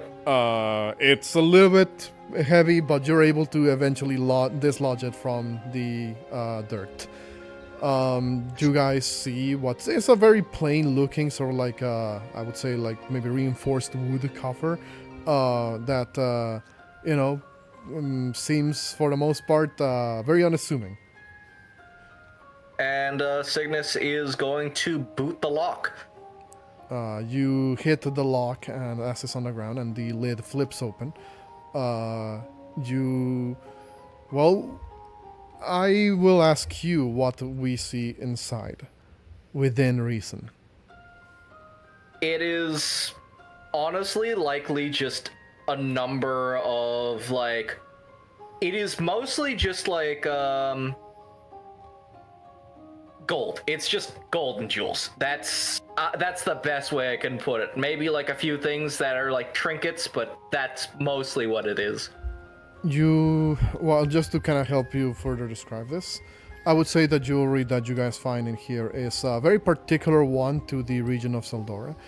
They mostly use relatively unusual metals for their their jewelry and the like. Ordinarily one would assume it's like silver, gold, blah blah. No, they tend to either use like copper or brass for some of their their jewelry, which allows them to go a little bit more crazy with the designs, because now they're not working with like as precious metals, so they can afford to be more experimental with them. You will see as the jewelry that you do find is kind of like this, to just put an example, like this sort of a necklace, but it goes like significantly below the collarbone, around like the clavicle area basically, and in like this sort of like mesh type of like pattern of sorts. You will see that amongst the minor trinkets, they are like mostly not inexpensive, but like they're mostly not super like flashy, like bangles, this sort of like weird, best way I can describe them is like this sort of like small handmade sort of like craftsmanship, shall we say, made out of like this multicolored threads that have been woven together into like roughly a pattern resembling perhaps some form of coat of arms or symbol of a particular like house. Things that in theory maybe aren't like super expensive, but they add up to make up for a decent enough loot. This is half of what I could manage to carry out of those coffers. You are gonna have to remind me because I can't find my notes at the moment, Nathan. How much money did we, in theory, we said that is in there? You said 5,000. Did I? Roughly. Like you said that he stole a certain amount, and we talked about this. We can probably go back to the episodes. I'm not trying to like be sneaky and be like, ooh, I can get more cash out of this. No, I'm pretty sure I remembered us talking about 5,000. Because like part of it, you did say you gave back to like the peoples, and then the rest you hid up in the hills. Okay, so in that case, let me reformulate this a little bit. Well, like I said, it's mainly the coins that make up the majority of the treasure. Like I said, the other part of it is like I say, like the trinkets, the jewelry, all of that stuff. Like I said, in theory, may not be immediately flashy, but the value adds up. So yeah, I guess in theory, that's around 5,000 or so like gold pieces worth of various coinage and jewelry. Signis is going to look at the party and say, I'm not going to be able to take all this with me, so help yourselves. Atlas kind of like, walks up to the chest, kind of like, just like yanks it out with just like a, and just kind of like picks up a coin, stares at it for a while, and just kind of says, I have no idea how much this is worth. Valencia will walk up to Atlas and offer to carry the chest. Atlas will just dump it on her. She's carrying the chest now. She seems very happy about the fact. Can she even carry it? How heavy is it? Oh well. And, hold on. What were you saying, Katya? Go ahead. she has 16 strength and plus 6 to athletics. Could you? I accidentally clicked on my thing. Okay, hold on. Sorry, I accidentally clicked on the program that is now going to open and slow down my computer. My bad. Yeah, no, never putting Steam next to Streamlabs. So anyway, I guess in theory, just add 5,000 gold to your inventory, and let's see if that puts you over capacity. Obviously, remember what amount of actual gold you had before we may need to like retweak that.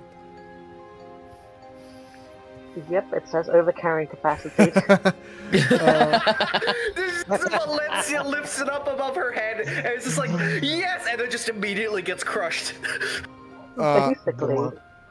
I would say like you try to like or rather you put your arms out, to like catch the chest that the Atlas drops on your hands, and it basically pulls you to the ground. It's like Thor handing over Mjolnir. Basically pulls you to the ground a little bit. You weren't expecting it to be that heavy, Valencia, but it was. And like you end up like halfway like hunched over with like the coffer with the gold pieces like in your arms, basically touching the ground.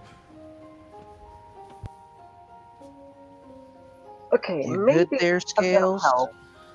Maybe a little bit of help, says Valencia. Ace kind of gets Signis like is actually like saddlebag. standing there chuckling. What were you saying, Bard? Ace gets the saddlebags from off of Stussy and offers to carry some of the loot. You see as Benhart kind of does raise an eyebrow from the distance, but then he kind of shakes his head like, no, I can't ask for that. And he goes, that's a mighty fine bit of coinage you all have there, but I would advise keeping that somewhere well protected. You never know where there's banditry around. As I said before, I've been approached by a handful of lowlifes that have been trying to take me swords from me. I can't imagine going around clinking your pockets with all that gold is going to make it a particularly easy journey. Ace starting to regret carrying the friggin' golem in her bag of holding. Because this would have been perfect. Atlas kind of, you kind of watch like Atlas, take like maybe like, they don't really want to take that much, and they also, again, they have no idea how much this is even worth, but they kind of just kind of watch them as like they kind of like pick up, like I'll say 200. You see like just like a panel in their armor like shift and like hiss as it just kind of like moves out of the way. They just shove it in there and it just like moves back in, never to be seen again. I will say you guys can divide this gold among yourselves. Like we're just gonna, for sakes of ease, we're just gonna say it is technically all gold pieces, but thematically speaking, some of that is like jewelry and stuff like that. Yeah.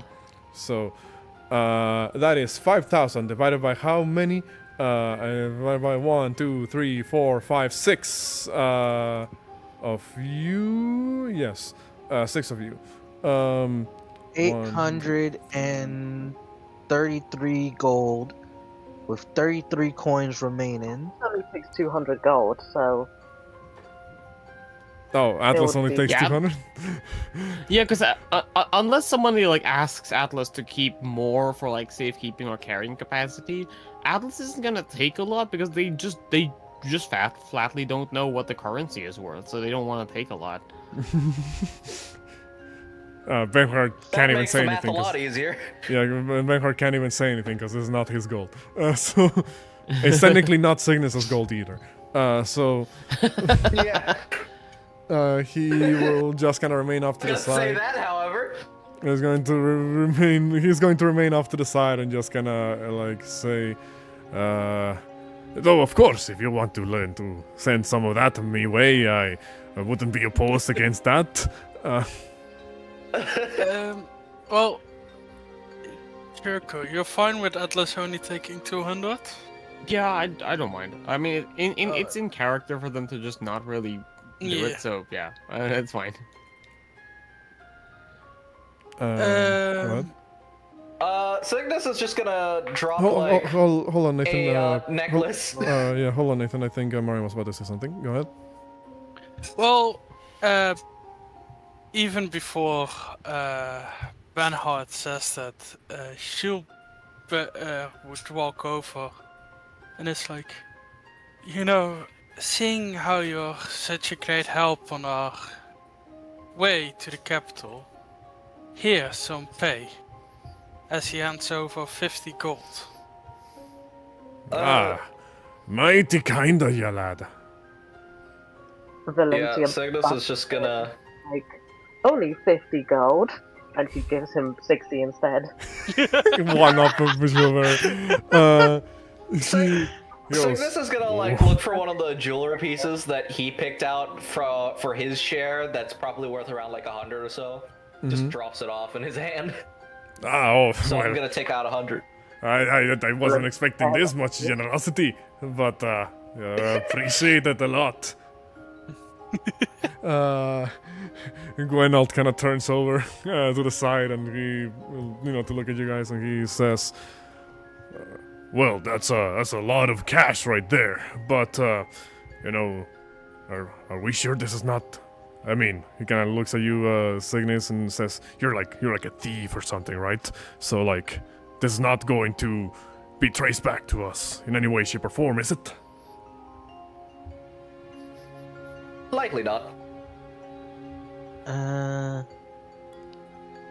Ace kinda makes sure Benhart's not in earshot and probably whispers over to Gwenold.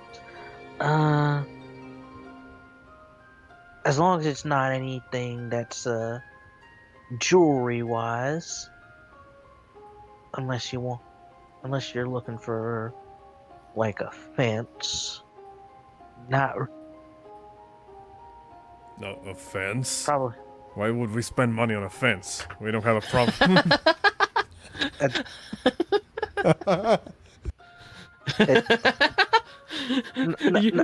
Hear how fucking proud Vorti is of that. Hear his laugh. Ace kind of like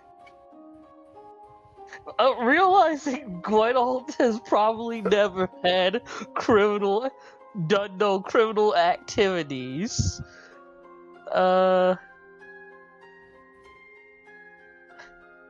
Yeah.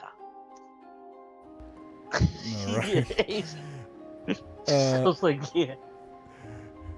In that case, you all will get your respective gold. Make sure to add it to your inventories. And the DM will make sure to not regret this decision later. And I accidentally deleted my souls instead of my gold, so now I don't remember how much souls I had. then Controls I can't help you, man. Like, I mean, to be honest, Shieldbear will probably put it into Medulla anyway. There you go. Thank you. I mean, hey, you know, a very reasonable choice. But with that being said, with this little detour out of the way, I'll say you guys are able to continue on your way. You'll pass by a small settlement on your way to the next stretch of the road. It is not one that is particularly important, shall we say, for a map of Drangleic. But it is called New Aquilare. Because of the old Aquilare is over there. It is a very small sort of like, roadside sort of like settlement that has mostly sustains itself on trade from other, places around Drangleic. Unless you guys want to say or want to do anything in this particular area, I will say the citizens stay clear the fuck away from all of you because of obvious reasons. So you basically walk into town and everybody goes immediately into like their houses. If I had to compare it to any other particular like settlement in like a video game or something, I would say this kind of looks like what was the name of the first town that you walk into in Skyrim? Not the one that gets attacked by Alduin. Helgen? Oh, Helgen, exactly. Riverwood. Riverwood. No, Riverwood. My bad. Yes. Riverwood. Helgen is the one that gets attacked by Alduin. Yeah, exactly. No, Riverwood. This looks like Riverwood, basically. So it's like 4 houses and like a mill nearby. There's not a lot of infrastructure to this one. But otherwise, they will not fuck with you because they see a giant metal man. They see someone with fire in their head. They see, like an entourage following like a knight or something. And they see this posse basically like coming to town, and they're just like, all right, well, let's hope they don't want anything to do with us. We probably look like the Horsemen of Apocalypse or something. Yeah. They're just like, yeah, no, we're not dealing with this. So they just go back into their homes and effectively just allow you guys to pass through town if that's what you guys want. Yeah. I will say, unless you guys want to do anything specifically there, travel continues as you move past the town and make it to the turn of the road that now puts you on the way to the capital. By the time you arrive, by the time you get to roughly where I put the marker on the map, that is roughly where you would end the regular day of travel, just short of like getting out of the town and past the Great Aqueduct. If you want to push the march to just get like that extra bit of distance that you lost because of the detour, you can. I would Signis ain't pushing it. Atlas would be happy to. Like, No. how close are we to Sildora? Not at all. Sildora is. I want you to zoom out a little bit from the map and scroll a little bit towards the northeastern of where you're currently at. Okay, I was thinking it was closer, because, like, I had the thing of, like, if we were closer to Sildora, Ace would kind of risk the forced march, because, we don't want to have bounty hunters or any militia All right. I mean, getting hey, was. At the moment, we're going to the capital, right? Yes, you are going to the capital, which that's where the militia is going to be at. But in that case, if you guys are not pushing it for the day, I'll say you're able to rest up once again. I'm gonna have another encounter what happen. Oh, Did go I ahead. Yeah. need to roll for the language intelligence. Right? Intelligence, yes. So you can throw me your intelligence check to cram that extra bit of knowledge for today. Damn it! I will use my inspiration. Yes, I do it for this. Let's go. I do it for you. You managed to cram that particular bit of knowledge during this day of travel, as the current constant bumps on the road make it difficult to focus, but you are able to do just that. And Shield bear, shield bear, the explorer. I will say, there will be no random encounter for this day of travel. So if you guys, no need to set up watches or anything like that, unless you guys want to do something during the second day. We can probably just skip past this one. Oh, go ahead, yeah. Atlas was going to ask Valencia something while they're on the road. All right, go ahead. Yeah, like as the sun starts setting, I suppose. Atlas will kind of as people are setting up camp, ask Valencia. Lady Knight, forgive the strange question, but do you ever look up at the stars? I do sometimes. Does Drangleic have any form of astronomy in its culture? Valencia will ask the DM. I'll ask God. You would know without having to do a check in particular. You would know that Drangleic itself doesn't put a lot of stock in the stars, mainly because they associate them with creation of the old world. Like the Age of Ancients, where there were deities whose names are no longer being even spoken about nowadays.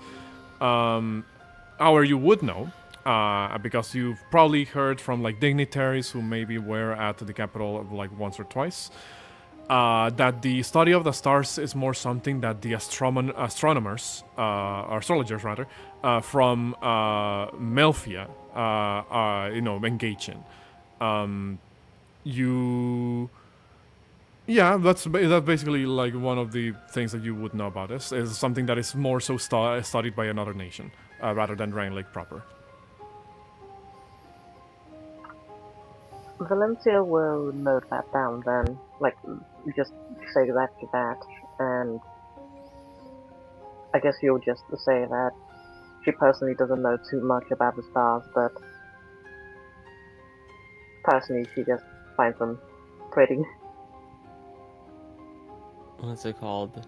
As she says that, Atlas kind of it starts to it starts off staring at you obviously, but it starts staring up as the stars kind of come alight and kind of says, I agree. They are quite pretty.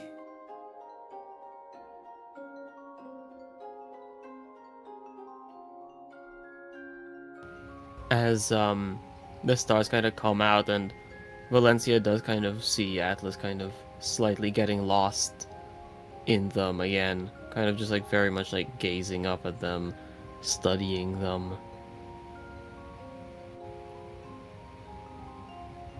Valencia will ask, can you see your home from here? Atlas is still for a bit and just says, No, we are very far out from where I am from. But where I come from, we even name the stars. We see them and collect them as groups. Sometimes we call them constellations, because they are grouped together in a way that form images. Atlas is going to kind of like point out and kind of say, I do not believe I would be so presumptuous as to assume which constellations are which or what the Melfian scholars have said about them, but as a pure example. as Atlas will kind of like, make their way to like stand behind Valencia, kind of like taking like her hand, and kind of like, taking her pointer finger to like show her what they're like showing. And like, Atlas is going to like point to like a specific cluster and just kind of like, I guess I'll let you describe Vorti, like, what like from yesterday and today, like, is there any particular constellation, like, set of stars that kind of look like they might, like, be in the shape of something? I mean, I would say you would probably spot one that kind of looks like a, how do I word this? Also, I forgot, I do have artwork for the high road. There we go. Oh, shit. Oh, that's beautiful. You, not the cat. You do see one that seems to just ever so vaguely kind of resemble a spear, as it were, albeit a very jagged one. It, you just kind of see like this line-ish with like a sort of like zigzaggy segment like in the middle of stars that you believe was a cluster that you saw the other night as well. Which, Yeah. You more or less like pick up on. And yeah, so like Atlas kind of says, It is an abstract form of association, but this almost resembles as the shaft of a spear, with the end, the spear tip. Perhaps indication of direction and forward motion.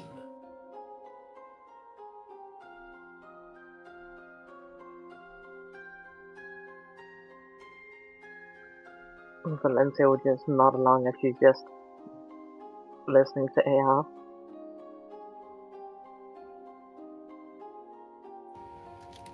like, Atlas kind of, then as they're like holding Valencia's like, hand, kind of like, turns it around, like, and, kind of gets Valencia's hand over, the back of AR's palm, or hand, like the back of the hand, and kind of says like, Here, you try.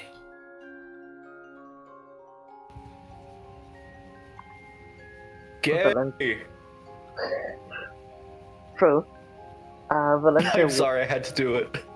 Go would ahead, start Valencia. looking Mhm. at the sky.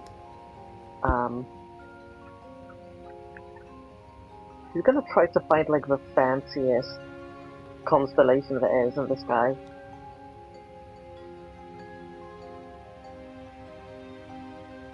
And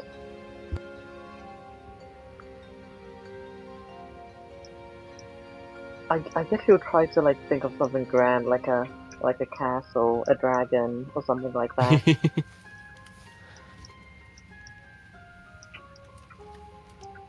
Like finding I a think, like- constellation. Oh, go ahead. So, yeah, go ahead. I was just gonna say, like, like, constellations, to be fair, a lot of them just, like, don't look like what people say they look like. It's very abstract, I feel. Yeah, that's just like a constellation. It just looks like a triangle or something. If she's like, wow, it's a castle.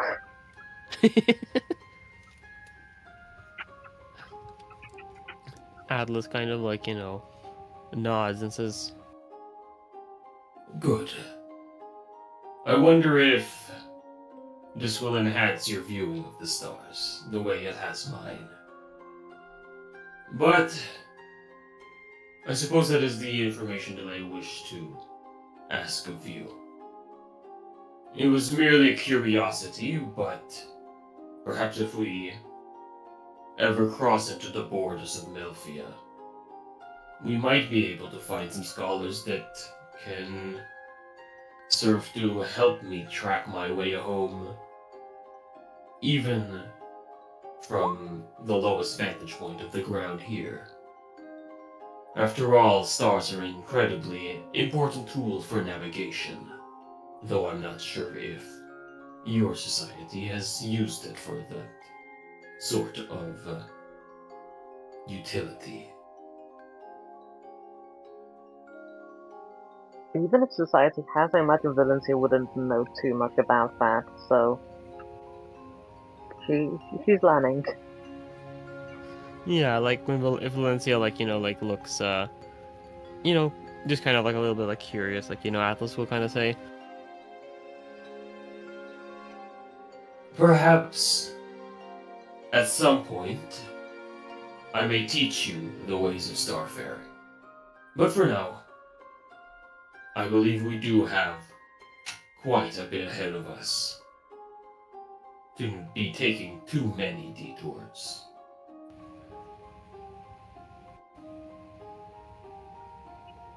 That much is true. We do have to reach Drangleic. Maybe once we reach the capital, though. You show me more of stars. Atlas, nods. Again, obviously their face is imperceptible, but they seem pretty, almost like excited. Eager, I suppose. Looking forward to the idea, but they then go assume their regular resting stance of just being against the tree and just waiting for people to let them take watch. Probably a little, probably a little bit later, Ace kind of walks over to Valencia with a smug grin, and she'll probably be like, "So Val, how was your date?" Valencia asks the usual, probably just get all flushed and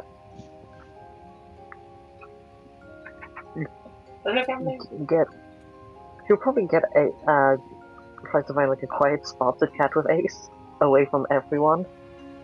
Mm-hmm. Nobody else is allowed to hear about this. Alright, go. Here's some other Signis is trees. just smiling from the distance. Alright. We'll just say how we looked at the stars and we're gonna do more stargazing in the capital.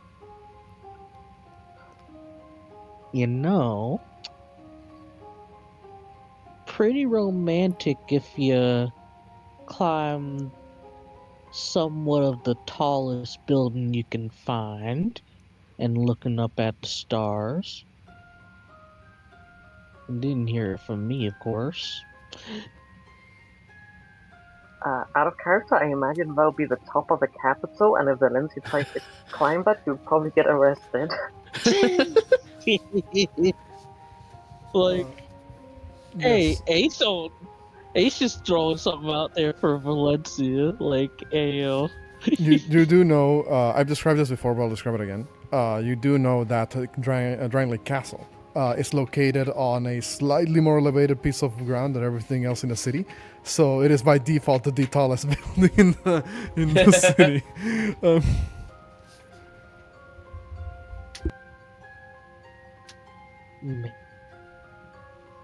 Or maybe, who knows, maybe you'll be up there on top of a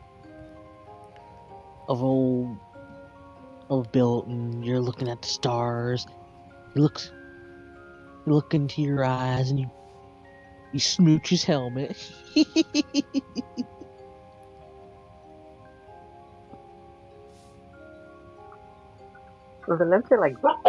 Valencia darts back at the comment. Like, I imagine from that perspective that's like way too much.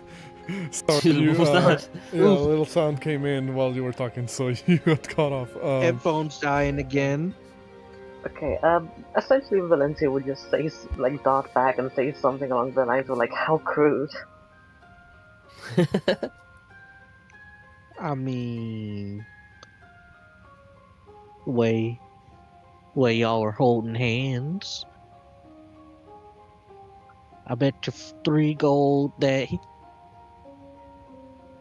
you were dying to have him make the first move. Oh, I'm really guiding my hand. You take that back right now. No.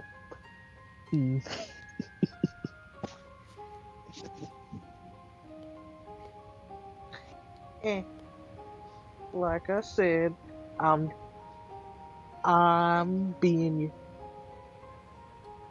here to assist in your well, I'm not sure if it's unrequited if you're both interested in each other, but the old bucket of bolts is a bit too shy to say anything.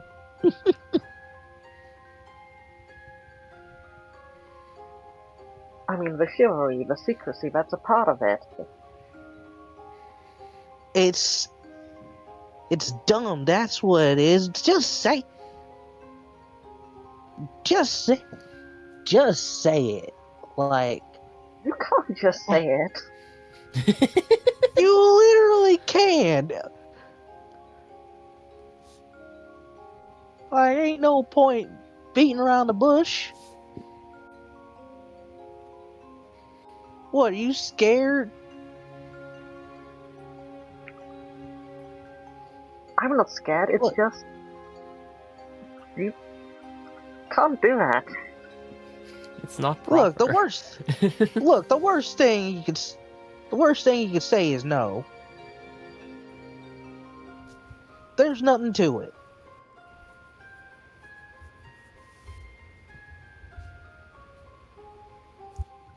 Valencia does not like that thought.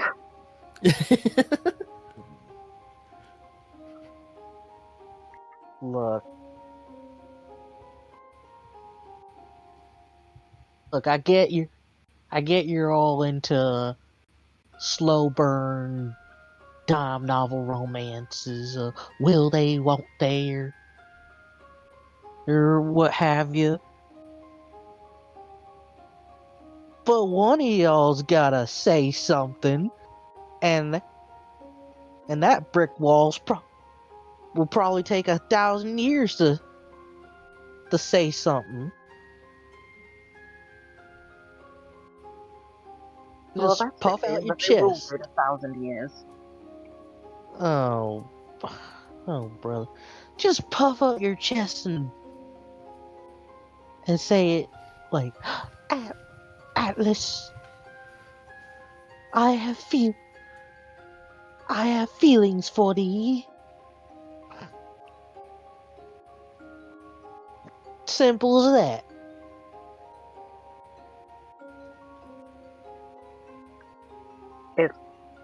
Is that how you did it? Back in your world?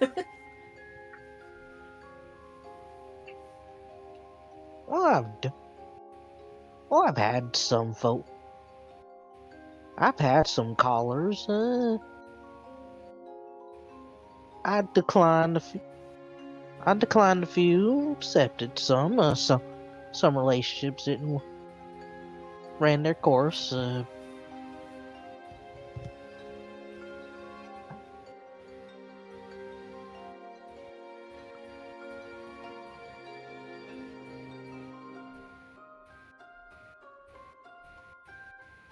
But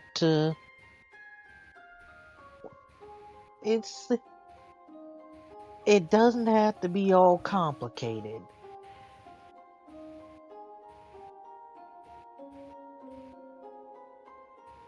Like I said, he likes practicality.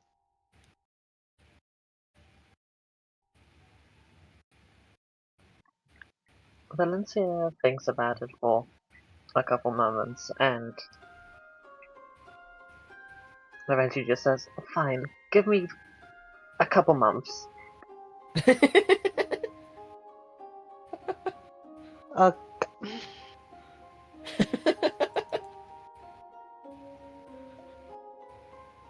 tomorrow.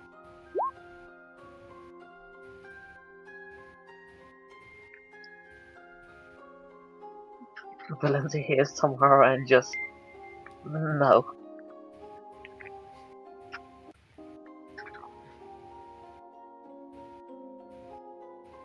Look, at this point, you might as well be a nun.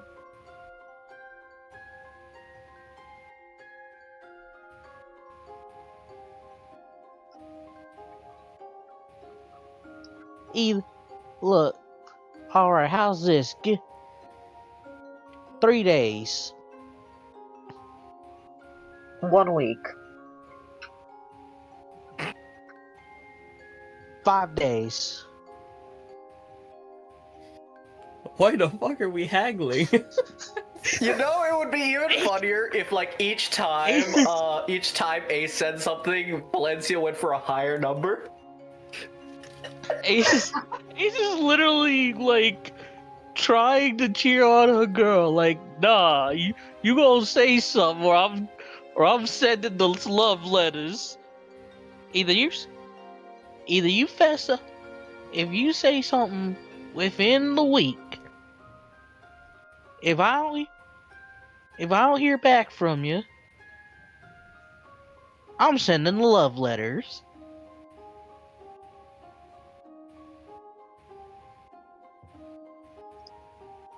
Fine, make it a week.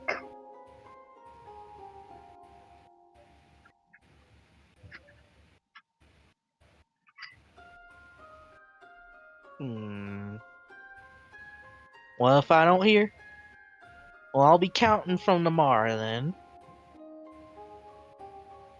If I don't get any news, or if I don't see y'all's canoodling further out into off later in the night, further out in the woods, I'm giving them the love letter. Your little love letter. Deal? Fine.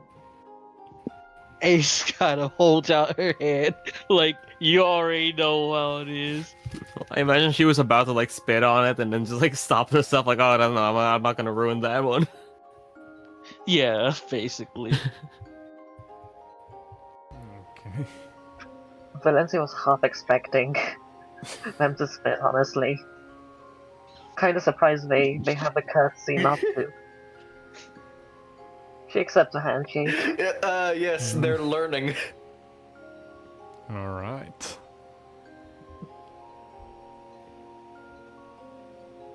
In that case, After, go ahead. after Yeah. this whole thing, once Valencia gets back to her tent, she'll begin rolling around in panic of what she just accepted.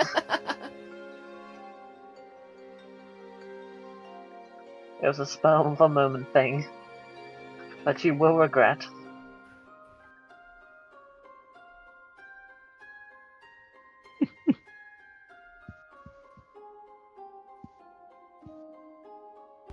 Sorry, I needed to moderate something. The point is that, well, I was confused who the fuck that person was. With that out of the way, you guys will be able to turn in for your tonight's rest this time around. Eventually, well, like I said, no real eventful thing happens this particular day of rest. Because you're only around 2 days out from actually reaching the capital. Depending on how fast you decide to move this time around. But here's what will happen. After getting up in the morning, and, well, beginning to move out after your usual morning routines and the nightly routines and all of that. You estimate that you are not long for the capital during this next day of journey. At some point, sorry, that's my dog.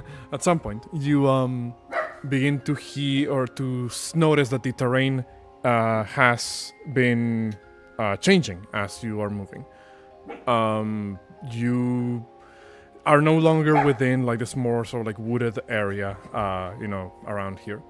Instead, you find yourselves walking around a more mountainous sort of like region, indicating that you are now entering what is known as the geographical, shall we say, geographical border of Drangleic, or at the very least the capital city, as it is surrounded by a decently sized like mountain range.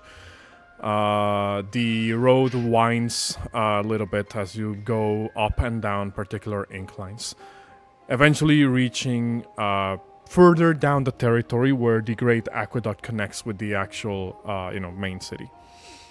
Yes, this thing does run for miles on end. Oh wow. And since we've been pursued, you will actually begin to pass or get close to passing by a segment that you, Valencia, will and Shieldbearer. Yes, I will say that you, Valencia and Shieldbearer, would know this particular segment that you're passing by as the Shrine of Winter. It is a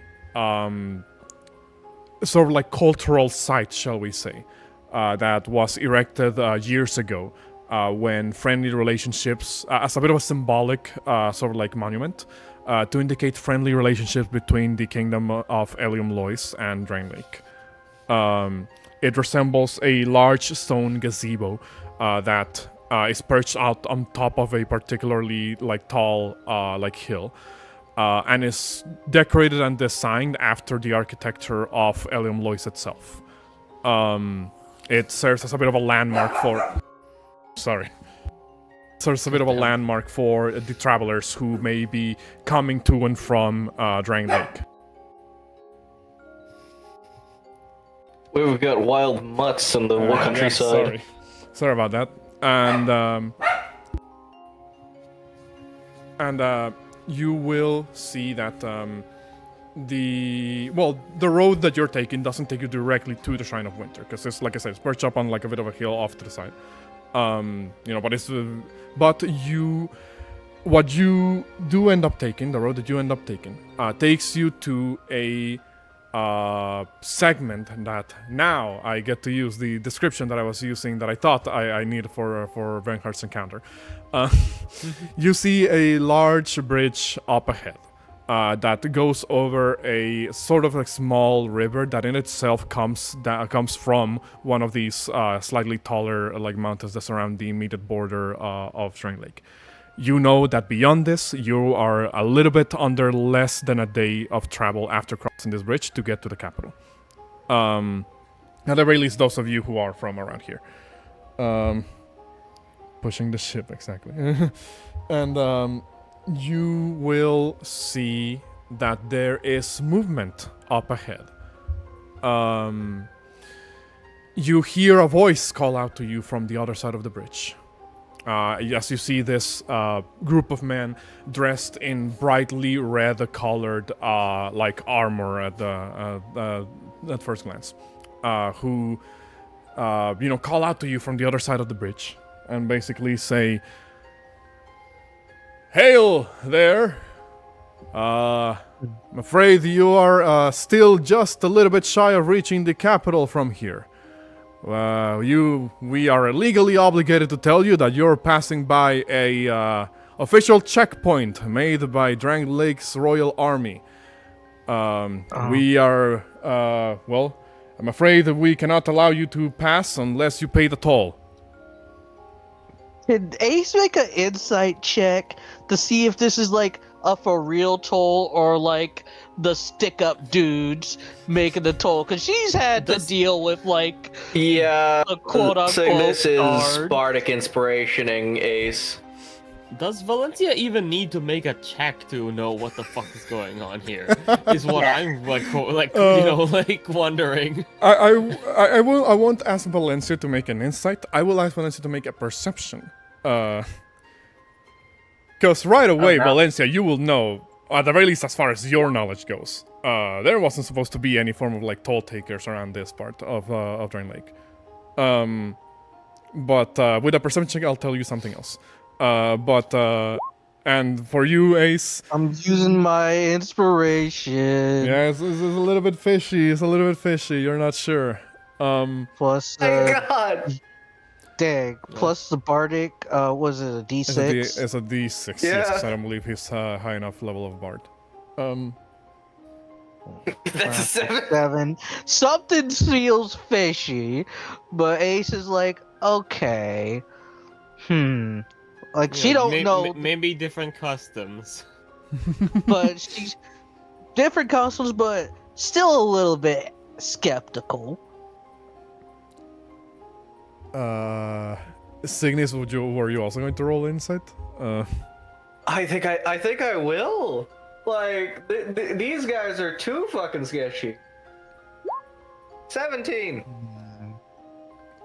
With a 17, something about the casual manner in which the individual speaks about like the toll collection speaks to you that Right. this doesn't feel like official business? Question mark.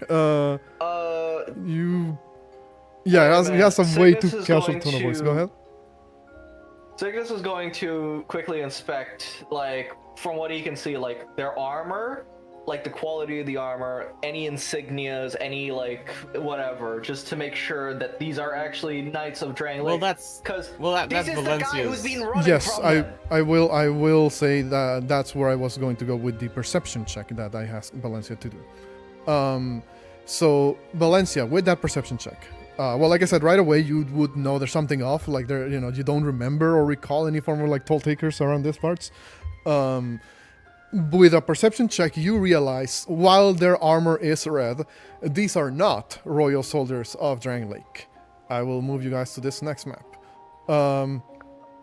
Oh. You notice that while they bear similar coloration of red armor to the rank and file royal knights of Drangleic, they wear a very particular sort of like plumed helmet with this large feather that arcs back from the top of the of their helm.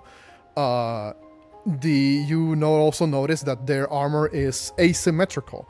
Unlike the somewhat symmetrical armor of of the royal soldiers of Drangleic. You notice that their left side of their armor wears significantly more padding than the right side of it, down to a large brown glove that adorns their left arm. You, Valencia, and you, Shieldbearer, as well. You would know this from traveling, for a while. You would immediately identify these to be falconers from the land of Volgan.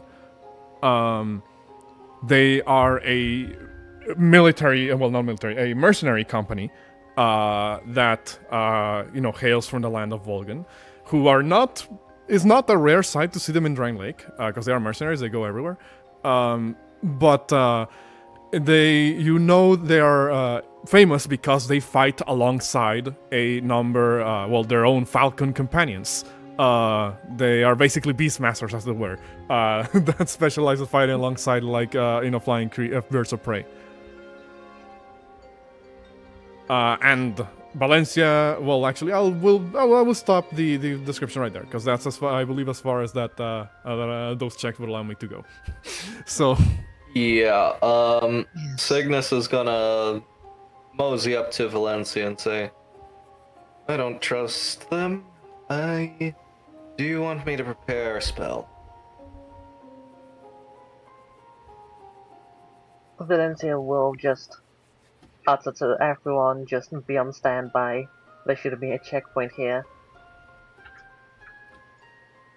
Yeah, something didn't seem right about that. I did want to say it seemed to me natural that Gilbert would pass by here regularly when he visited Drangleic due Because to the the Shrine of Winter. yeah the Shrine of Winter. Mm-hmm. So he does take a defensive stance as he speaks up. Hello there. Since when has the Store Road been here? I understand the confusion, says the one at the very front of them, who seems to be speaking on behalf of the group. Says, I understand the confusion, sir. Kind of like stares you for a second. It's a relatively new addition. You see, this here bridge is a little bit too far away from the capital to have regular maintenance in, and I believe those news have traveled back to, to the crown, so to speak. So, well, we have been tasked with collecting particular tolls for this in order to pay for the maintenance of this relatively isolated piece of architecture. In that case, may I see your papers? Looks at you and says, Have a well, royal document. usually don't it's you? the other way around. We are supposed to ask for your travel papers. I know, but usually when I pay toll for Drangleic, they always show that they are allowed to take it by right of Fendrick. Do you have the seal of King Fendrick on you? Hold on, I'm confused. Are you authorities? Are you part of the royal army? Valencia will take out her scroll of pedigree, which she has in her inventory, and slowly put it You have a freaking noble in your party who's with the freaking army. Like, yes, I we think are the Signis cops. would be right behind her. Yeah, actually, we're the cops. Yes, we're the Yeah, this is a sting operation. You pull out this scroll of pedigree. Out of the corner of your eye, you see Cersei, Gwenalt, and Fern smile. Ben hurt on his end. He, kind of just looks at this and he remains to the side, just kind of seeing how this is going down. I forgot to put Dr. Rock down here. There we go. You will see as, the Falconers seem to kind of be genuinely caught off guard by the fact that you just pull out the scroll. And they look over at each other, kind of like, oh, this wasn't in the script, and they... Oh, wait, we're fucked. Signis is going to prepare a spell. You see as one of the Falconers say, may we take a look at that, Lady Knight?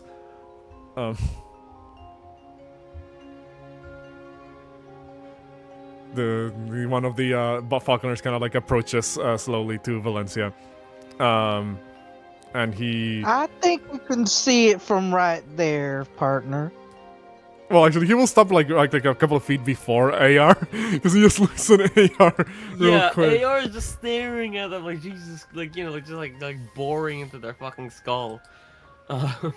And he's going to look over and stops right there, puts like his hands up, and like, all right, I'll stay right here, and just looks at the scroll from a distance.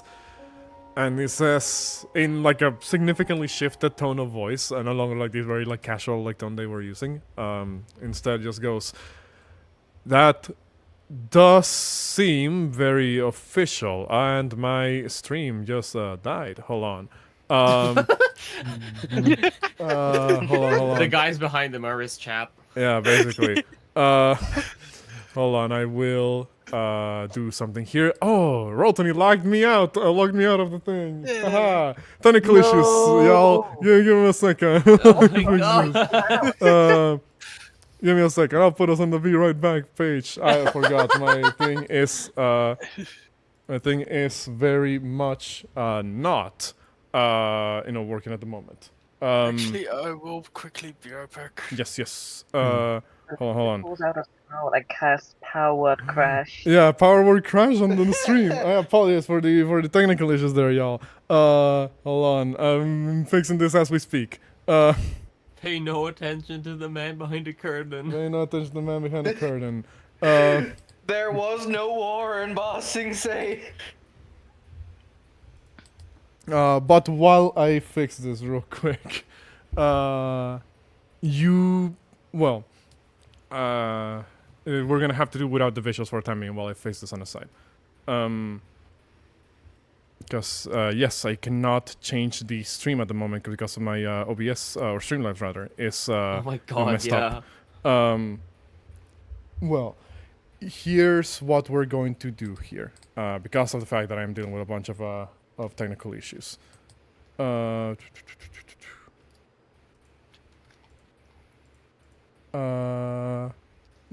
gonna say, well, actually, I'll let you guys, reply to the Falconers because he does reel back and says, yeah, that does look pretty official. But seems to be trying to hesitating on how to follow up the lie, I guess. Yeah. Well, Valencia Are you trying to? Oh, Are you hold trying on. to hold you up? hold on, Valencia was about to say Hold on, something. Mark, hold on, Mark. Valencia's comment was just gonna be asked, like, okay, where's your papers now?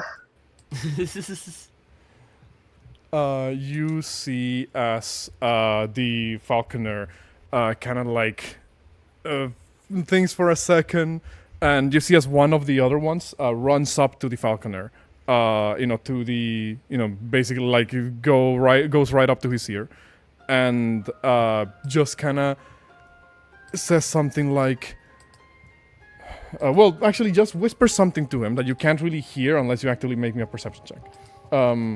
Okay, let's do it. Fucking, let's do this. Alright, there we go. I think I got it fixed again. Fucking. Yes. I hear everything. Ace, the two banditos are locked in on bandito shenaniganry. Alright, with a 22... Okay, so everybody hears this, with the exception of Shield Bearer. You would Damn. hear that the Falconer that runs up to the other guy's ear and begins to whisper to him, just goes, I think this guy's maybe the real deal. What do we do now? And you see as the other guy who's like... Well, before I continue with that, does anybody call him out? Before I continue with that? You know what? Ace would. Cygnus ain't saying Ace would be anything. He's just gonna say to Valencia, what's it called? These aren't the real deal. I'm preparing a spell. Valencia's just enjoying the show. Well, I'm preparing to you got- nuke. Well, you got two options. Either you let us cross and be about our merry way, and we don't get the rest of the guards to come out and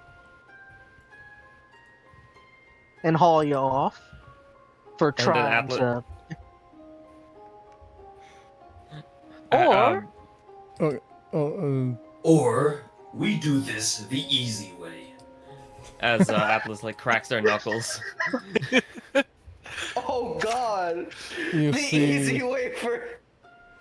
You see, yes, the Falconers, well, not the Falconers themselves, but the Falcons that were posted up on a tree nearby, begin to spread their wings in that sort of like threatening sort of like bird, manner, where they're like, trying to make themselves like big to intimidate their prey.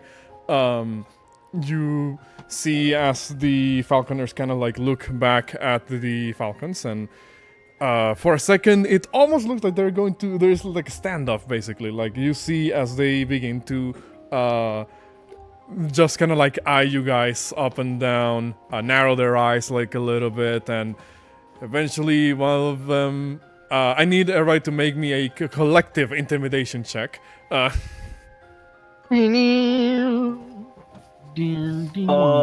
see. Intimidation. Man, my With holes are not Atlas, can we today. do the with Atlas? Can we do the thing where it's like, oh, strength intimidation because big fucking Yes, armor guy. strength intimidation applies here as well. Yay! Val, ain't that intimidating. So it's a 23, 7, 19, 11. Anybody else? Oh, you're gonna use, use the thing. Okay. You know what? We gonna flash of genius ourselves as Ace starts billowing smoke. So that is 26. No, 16, 17, 18, 19. Does Flash of Genius work on ability scores? It does. Yes, it's on ability checks. It's ability checks or saving throws, I believe. I don't think Okay, I don't think it okay, applies yeah. to attacks, but yeah. It's not attacked, it's just... Okay, yeah, gotcha, that's fine. I just wanted to double check because I remember it didn't apply to something, and I couldn't remember which one. Yeah. So that would be... that would put you to a 21 then, because you're at your intelligence? Yeah. Alright, so... Yes. In that case... And then Shield Bearer, where Shield Bearer's Intimidation, there we go. Yours can also use Strength, by the way, Shield Bearer, because that's how we've been ruling so far. Mine always can. Ah, that's true. As Yeah, long there's as a class I... feature. Yeah. You see as the so 1, 2, 3, 4, 5. That's 5 of you. All right. You will see as the falconers do instinctively take like a step back. One of them looks at you guys and says, "Wait! Hold on. Let's not get too hasty here. I think we may have gotten off on the wrong foot. We're not bandits. We're just, you know, looking for a particular employment avenue. Well, I mean, we technically have one right now, but we were just trying to get some extra coin on the side." What do you say? Checkpoint.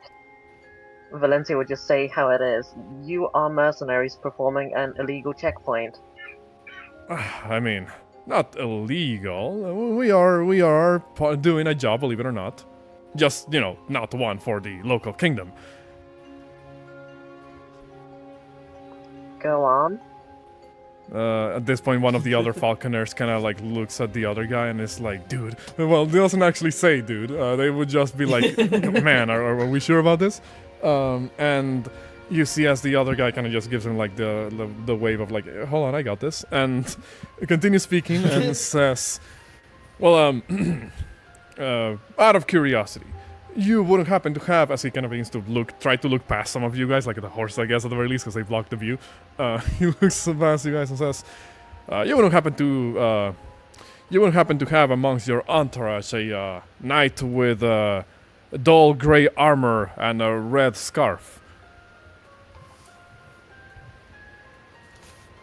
Dull gray armor and a red scarf. Doesn't ring a bell. I will say, out of character, it does for your characters. At the very least, you believe it does. The closest descriptor you can find for that in your mind is that of an individual that was present during the combat demonstration of Fort Cardinal, called Alva, the Wayfarer. Oh shit. Oh yeah.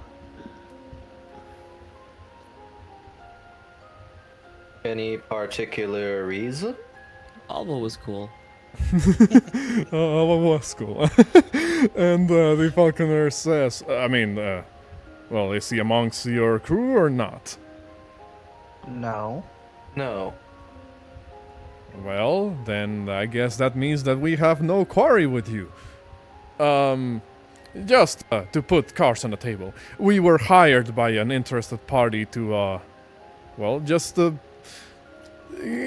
give him a bit of a scare, shall we say.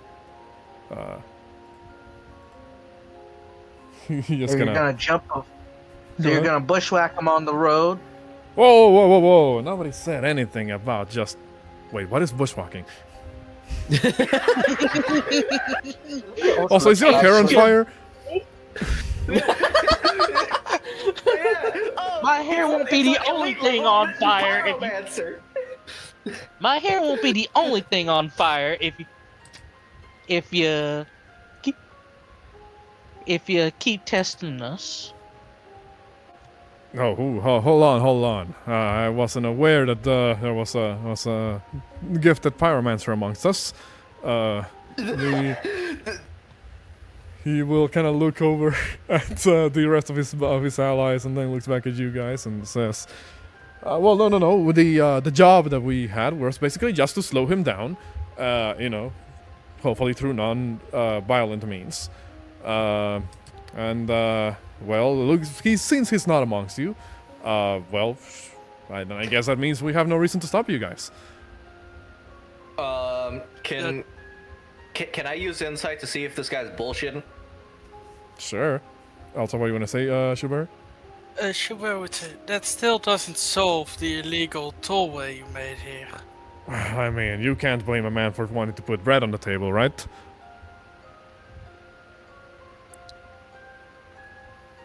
I guess not. Schubert looks at Valencia.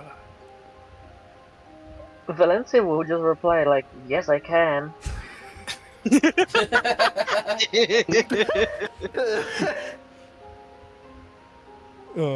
Also, with that insight, he does seem a little bit more forward, I guess. With what he's saying. He's still holding back the core person of who hired them to do this. That you can imagine that's part of the client worker confidentiality.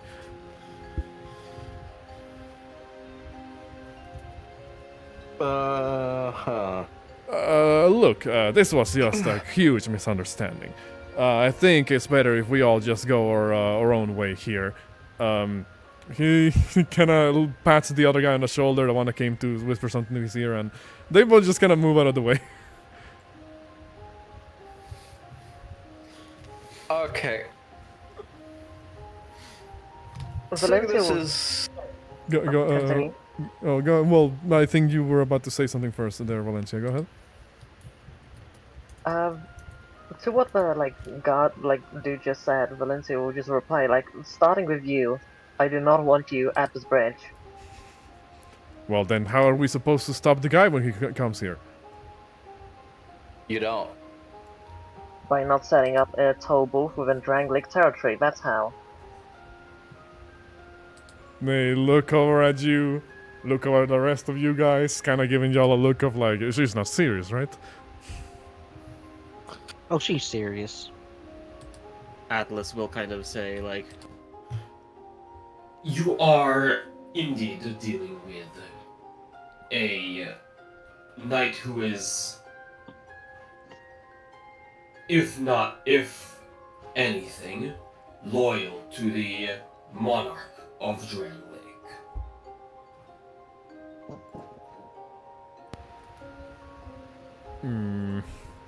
You see as they all look at each other. At this point, the Falcons have kind of, not really like flown towards you, but they kind of repositioned themselves to be like on the shoulders of the Falconers. You will see as they all kind of like look at you guys, and one of them will say, "All right, that I can't promise you we won't continue to look for this guy, but you all, and I say this without the needing to offend you all look like you're far more trouble than you're worth. So, we will move. You won't see us here again for the time being. We're just gonna take a moment to undo our camp, but we won't be doing the whole toll taker business for the time being. But you have to admit, it was a pretty good scheme. It kind of didn't have a good scheme. I mean, you're not wearing the same kind of armor. I mean, it's not unknown for a king to want to hire mercenaries.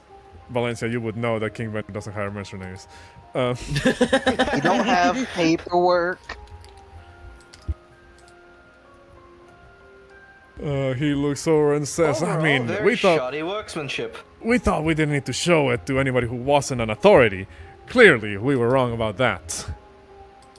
You can tell that they all kind of like eye the guy that is at the far back. Like, that was his idea. And Signis has another idea. He's gonna look up in Valencia and he's gonna ask, by the way, how many others have you done this to? I mean, does that matter? We're not doing it to you.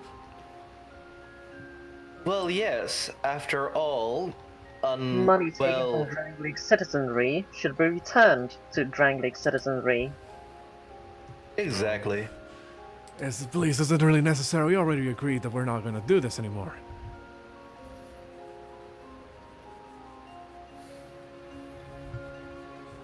You The have amount stolen I need to hold back to say you must admit it's a pretty good scheme.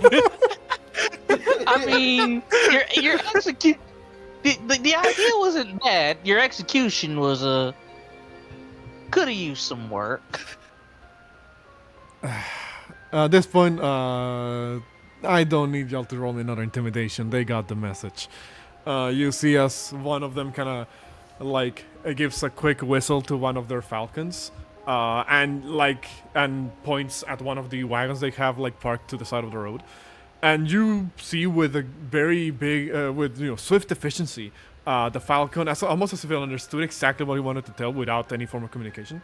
The falcon flies towards the, towards inside one of the wagons, then flies back with a pouch, in its talons that it lets fall on the palm of one of the falconers.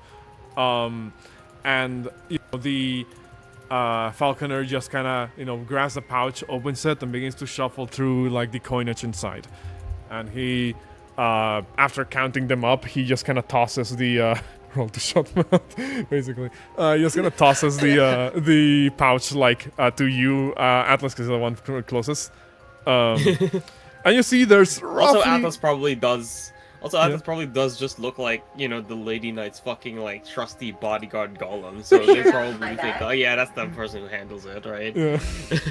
Tosses you the pouch there, Atlas, and you see there's roughly... there's not even, like, gold pieces, there's silver pieces in there.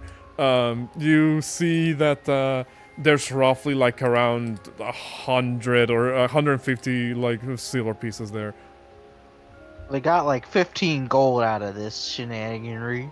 You do know that the average... There are actual toll takers in Drangleic, just not in this particular region, because you actually heard a town crier in the in the Fort Cardinal town speak of like the increases in like toll booths for Drangleic territory. 2 silver.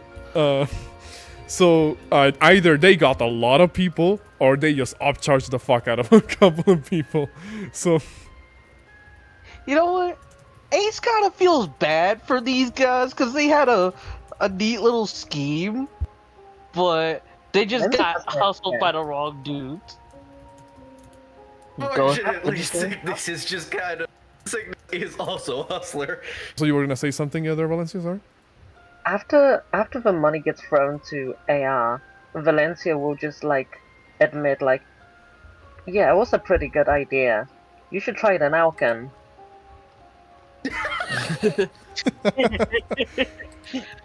Look, I heard the people are pretty gullible. They look over each other, and one of the falconers will say, "Alken, huh?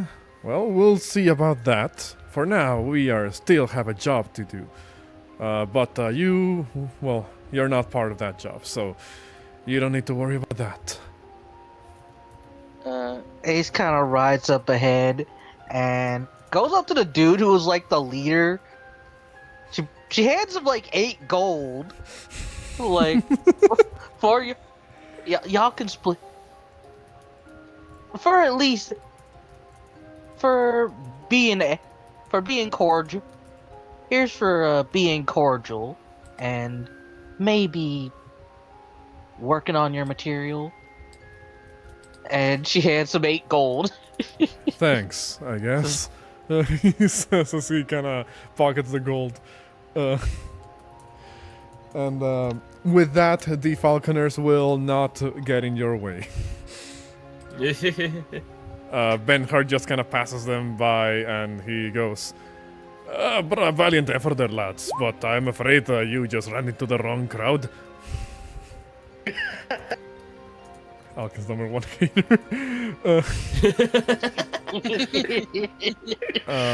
Benhard just kind of, passes by them, and once you guys are out of earshot, and as the rest of the retainers also move up with like the wagon, once you guys are out of earshot of the falconers, Benhard does let out like a deep breath. He says, it was good we avoided conflict then. I heard stories of the falconers of Volgan. They may not look like much, but they're actually quite a force to be reckoned with when fighting in tandem with their animals. What's it called? Atlas kind of nods and just says, That is true. I was partially bluffing. I am not in the interest of killing birds. I mean, between the two of us, we could just have tossed them into the river. That would be incredibly mean to a bird. But no, not the birds. The falconers. So that the birds don't come harm. I have no qualms with thrusting my fist through each one of their rib cages and coming out the other side. I just do not wish to unnecessarily harm any birds. I agree. All right. And I think with that, as you guys avoid the encounter with the falconers, that is where we're going to have to end today's session here for the time being. yeah. That's You reasonable. are now only one day away from reaching the capital. To give you all some context, give me a second while I just move you guys here real quick. You are roughly now around here in the map. Could I make the intelligence check quickly? What type of intelligence check you want to do? For the language. Oh, for language. Yes, of course. 16? That is a pass. Sorry, my I've dog is still going completed the crazy. language training. Yeah. Let's go. Both campaigns you complete your language training. But yes, with that, like I said, that's going to be where we're gonna have to call the session for the time being.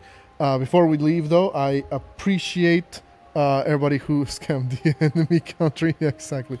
I appreciate everybody who has stuck around to watch, even with the technical issues we had this session. But with as soon as I was about to victim, he was put in that segment. Once again, shout outs to Sound Phenomenon for providing the background music for the campaign. Shout outs to the respective artists whose maps and arts we use throughout the campaign. And of course, shout outs to my dear players who, without them, I would not even be running all of this. Because like I wouldn't have players, duh. But I have to say, however, before we do leave, I did enjoy everyone's roleplay throughout the entire session. I think everybody did amazingly. I specifically liked the bit with Valencia and Atlas during the Starry Night. I think that was pretty good. That was adorable. But yes, I'm gonna see what I can do with my Streamlabs being like stuck. I'll deafen myself for the time being while I figure this out. But while I do that, I'll address the audience for a bit while I sign out. But yeah, hold on, I'll be back. Now that I deafen myself, I'll address the audience. Thank you guys for watching. It's always amazing for people to watch along with what we do here. At the end of the day, as you can tell, we're not, we have a lot of technical issues. So I may not have the best setup, but we just like sharing what we enjoy doing with the people who, hopefully also enjoy, the campaign. So yeah. with that, I will see what I can do with my currently stock Streamlabs setup. Maybe task managers will be able to help me out here. Hold on. But yes, I will mute now, and I will thank you guys for watching another session of Dark Souls Dirge of Drangleic. Thank you all for watching.